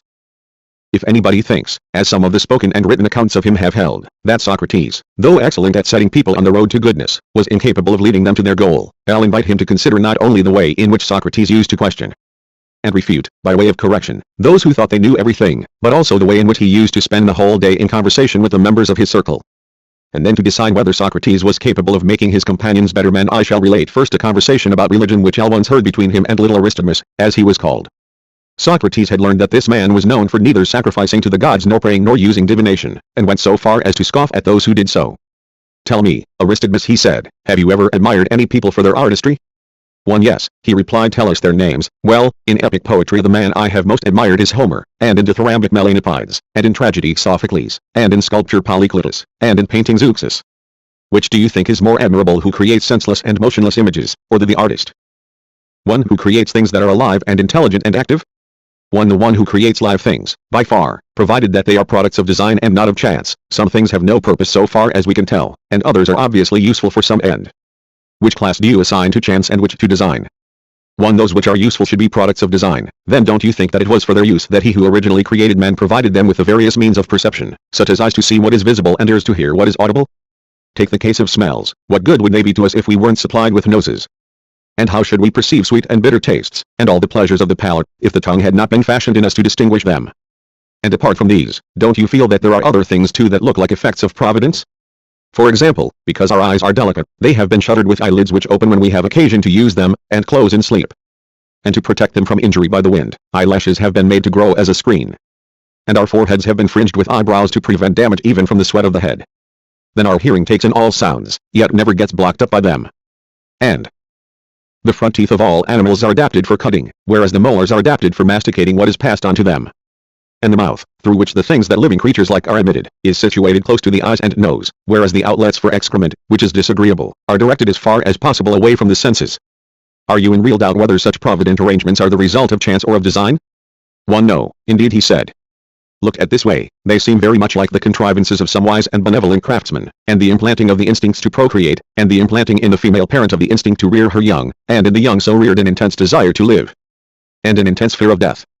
These provisions too really seem like the contrivances of someone who has determined that there shall be living creatures. Do you believe that you have some intelligence? One, go on asking questions and you will get your answer. One, do you suppose that there is nothing intelligent anywhere else, knowing as you do that what you have in your body is only a small portion of all the earth there is, and only a little water out of a vast volume of it, and that your share of each of the other elements of which your body is composed is minute in proportion to the whole? Do you really believe that by some lucky chance you have appropriated mind for yourself, and that it alone exists nowhere else, and that the orderliness of these vast masses of infinite multitude is due, as you say, to a kind of unintelligence? 1L Yes, to be sure, for I can't see who controls them as I can see that the processes of manufacture that go on around us are controlled by the craftsman. You can't see your own mind either, although it controls your body. On that principle, you can say that you do nothing by design and everything by chance, Aristodemus said. One assure you, Socrates, it isn't that I think little of the divine. I regard it as too magnificent to need my service. Then, said Socrates, the more magnificent the object that deigns to serve you, the more you ought to esteem it. You can be sure, he said, that if I thought the gods took any interest in human beings, I shouldn't neglect them. So you don't think they take any interest? Well, in the first place, man is the only creature that they have set erect. And his erect carriage enables him both to see further in front of him and to observe better what is above him, and to be less liable to injury. Then, to all other terrestrial creatures they have given feet, which supply only locomotion. But to man they have also given hands, which are the principal agents of our superior happiness. Again, while all animals have a tongue, the human tongue alone is so made that by touching different parts of the mouth at different times it can produce articulate sounds and enable us to communicate with one another whatever we like. And don't forget that whereas to other animals they have granted the pleasures of sex for a limited period of the year, for us they provide them continuously, and up until old age. Now, God was not content with merely caring for the body. What is far more important, he also endowed man with mind in its highest form. What other animal, in the first place, has a mind that is aware of the existence of the gods, who have set in order the greatest beauty on the grandest scale? What kind of creature except man worships the gods? What mind is better able than man's to make provision against hunger or thirst, cold or heat, to relieve disease or cultivate bodily strength or take pains to acquire knowledge, or to keep in memory all that it has heard or seen or learned? Isn't it quite evident to you that, compared with other creatures, men live like gods, naturally supreme both in body and in mind? A person with the mind of a man but the body of an ox would not be able to do what he wanted. And it is no advantage to have hands without intelligence. You are lucky enough to possess both these priceless gifts. How can you think that the gods have no concern for you? One, what do you expect them to do before you believe that they care about you? One, send advisors, as you claim they do, to tell me what to do and what not to do, when they reply by means of divination to some inquiry made by the people of Athens. Do you not believe that the message is intended for you as well? Or when by sending portents they give warning to the whole of Greece or to all mankind? Are you the one exception that they deliberately ignore? Do you suppose that the gods would have implanted in man the belief that they can do good and harm, if they were really unable to do so? Do you suppose that we men have been deceived all this time and never realized that fact? Can't you see that the most enduring and wise of all human things, states and nations, are the most devout, and that the most intelligent times of life are the ones which are the most full of regard for the gods? My good friend, he went on, get it into your head that your own mind, which is inside you, controls your body as it wills. And in the same way you must believe that the intelligence which is in the universe disposes all things just as it pleases. If you accept that your vision has a range of several miles, you must not suppose that the eye of God lacks the power to see everything at once. And if you accept that your mind can take thought about affairs both here and in Egypt and in Sicily, you must not suppose that the wisdom of God is incapable of taking thought for all things at the same time. Indeed, if you make the experiment of doing services to the gods to see whether they will be willing to advise you about events concealed from human foresight, just as by doing services or favors to men you discover who are willing to do them back to you, and by Seeking advice, you find out who are clear-headed. You will discover that the divine is so infinitely great and potent that it can see and hear everything, and be present everywhere at the same time, and take care of everything at the same time. It seemed to me that by speaking in this way he made his associates abstain from irreverent and wrong and discreditable actions not only in public but also when they were by themselves, for the simple reason that they had made up their minds that none of their actions could ever escape the knowledge of the gods. If self-discipline is a truly good thing for a man to possess, let us consider whether Socrates gave any impulse towards it by homilies of the following kind. Gentlemen, supposing that war had broken out, and we wanted to elect a man under whose leadership we were most likely to save ourselves and subdue our enemies, should we choose someone who had no power of resistance against appetite or wine or sexual desire or sleep? How could we possibly expect that such a person would either save us or overcome the enemy? Or suppose that we have reached the end of life and want to entrust someone with the education of our sons or the guardianship of our unmarried daughters or the safekeeping of our money, are we likely to regard a moral weakling as worthy of our confidence? Should we entrust livestock, or management, or the supervision of labor to a weak-willed slave? Should we be prepared to accept a person of this kind in the capacity of agent or buyer, even as a free gift? But if we would not put up with even a slave of weak character, surely it is proper to guard against incurring this defect oneself. It is not the case that a weak-willed man benefits himself by harming others in the way that money lenders are supposed to enrich themselves by taking money from others. No, he injures others, but he injures himself much more, because to ruin not only one's estate, but also one's body and mind, is to do oneself the greatest injury of all. And who would appreciate the company of such a person at a social function, if he saw him caring more about the food and wine than about his friends, and paying more attention to the whores than to his companions? Surely every man ought to regard self-discipline as the foundation of moral goodness, and to cultivate it in his character before anything else. Without it, who could either learn anything good or practice it to a degree worth mentioning? Or who could escape degradation both of body and of mind if he is a slave to his appetites? I'll assure you, it seems to me that a free man ought to pray that he may never happen upon a slave of this kind, while a man who is a slave to such pleasures ought to pray to the gods that he may find good masters. For that is the only way in which such a person can be saved. While expressing these sentiments, Socrates showed himself to be even more self-disciplined in practice than in theory. He overcame not only his physical appetites, but also the attraction of money. For he thought that the man who accepts money indiscriminately is setting up a master over himself and submitting to a peculiarly disgraceful form of slavery. It is only fair to Socrates not to leave unrecorded the conversations that he had with Xenophon the sophist. On one occasion, this man, wishing to transfer Socrates' associates to himself, went up to him in their presence and said, "Socrates, I always thought that people ought to become happier through the study of philosophy, but it seems to me that you have experienced the opposite effect. At any rate, you lead the sort of life that no slave would put up with if it were imposed upon him by his master. You eat and drink the worst possible food and drink, and the cloak you wear is not only of poor quality, but is the same for summer and winter. And you never wear shoes or a tunic. Then, you never accept money, the receipt of which is cheering and the possession of which enables people to live with more freedom and pleasure. So if you are going to affect your associates in the same way as the teachers of other occupations, who turn out pupils after their own pattern, you should regard yourself as a teacher of misery." Socrates replied, "You seem to have got it into your head that I live such a miserable life, Xenophon, that I really do believe you would rather die than live as I do. Come on, then, let us see what hardship you have detected in my way of life. Is it that those who accept payment are bound to do the work for which they've been paid, whereas I, since I don't accept it, am not compelled to converse with a person if I don't want to? Or do you depreciate my diet on the ground that it is less wholesome and sustaining than yours? Is it that my means of subsistence are harder to procure than yours, because they are rarer and more costly? Is it that you enjoy your provisions more than I do mine? Don't you know that the more a man enjoys eating, the less he needs a stimulus for his appetite, and the more he enjoys drinking, the less he craves for a drink that he hasn't got? As for cloaks, you know that people change them because of cold or hot weather, and they wear shoes to prevent things from hurting their feet and so impeding their movements. Well, have you ever known me stay indoors more than anybody else on account of the cold, or compete with anyone for the shade on account of the heat, or fail to walk wherever I wanted because my feet were sore? Don't you know that those who are physically weakest by nature, if they train with a particular end in view, become better able to achieve that end, with less effort to themselves, than the strongest athletes who neglect their training? And if that is so, don't you think that I, who am always training myself to put up with the things that happen to my body, find everything easier to bear than you do with your neglect of training? As for my not being a slave to my stomach, or to sleep, or to lechery, what better reason for it can you imagine than that I have other more pleasant occupations, which cheer me not only when I am engaged upon them, but also as giving me ground for hoping that they will benefit me always? Besides, you must be aware of this, that those who feel that their farming or seafaring or any other occupation that they have is going well are cheered by the consciousness of success. Now then, do you suppose that all these feelings give as much pleasure as the thought that one is becoming better oneself, and acquiring better friends? Well, I have this belief all the time. And then, if one's friends or the state needs help, which has more leisure to attend to this duty, the man who passes his time as I do now, or the one whom you regard as fortunate, which could more readily go on military service, the man who can't live without an expensive diet, or the one who is content with whatever is to hand? and which would be sooner reduced to surrender in a siege, the one whose requirements are most difficult to obtain, or the one who is satisfied with whatever he comes across? It seems to me, Xenophon, that you identify happiness with luxury and extravagance. But I have always thought that to need nothing is divine, and to need as little as possible is the nearest approach to the divine. And that what is divine is best, and what is nearest to the divine is the next best. On another occasion, when Xenophon was talking to Socrates, he said, "You know, Socrates, I think that you are an honest man, but not at all a wise one. And it seems to me that you realize this yourself. At any rate, you don't charge anyone for your company.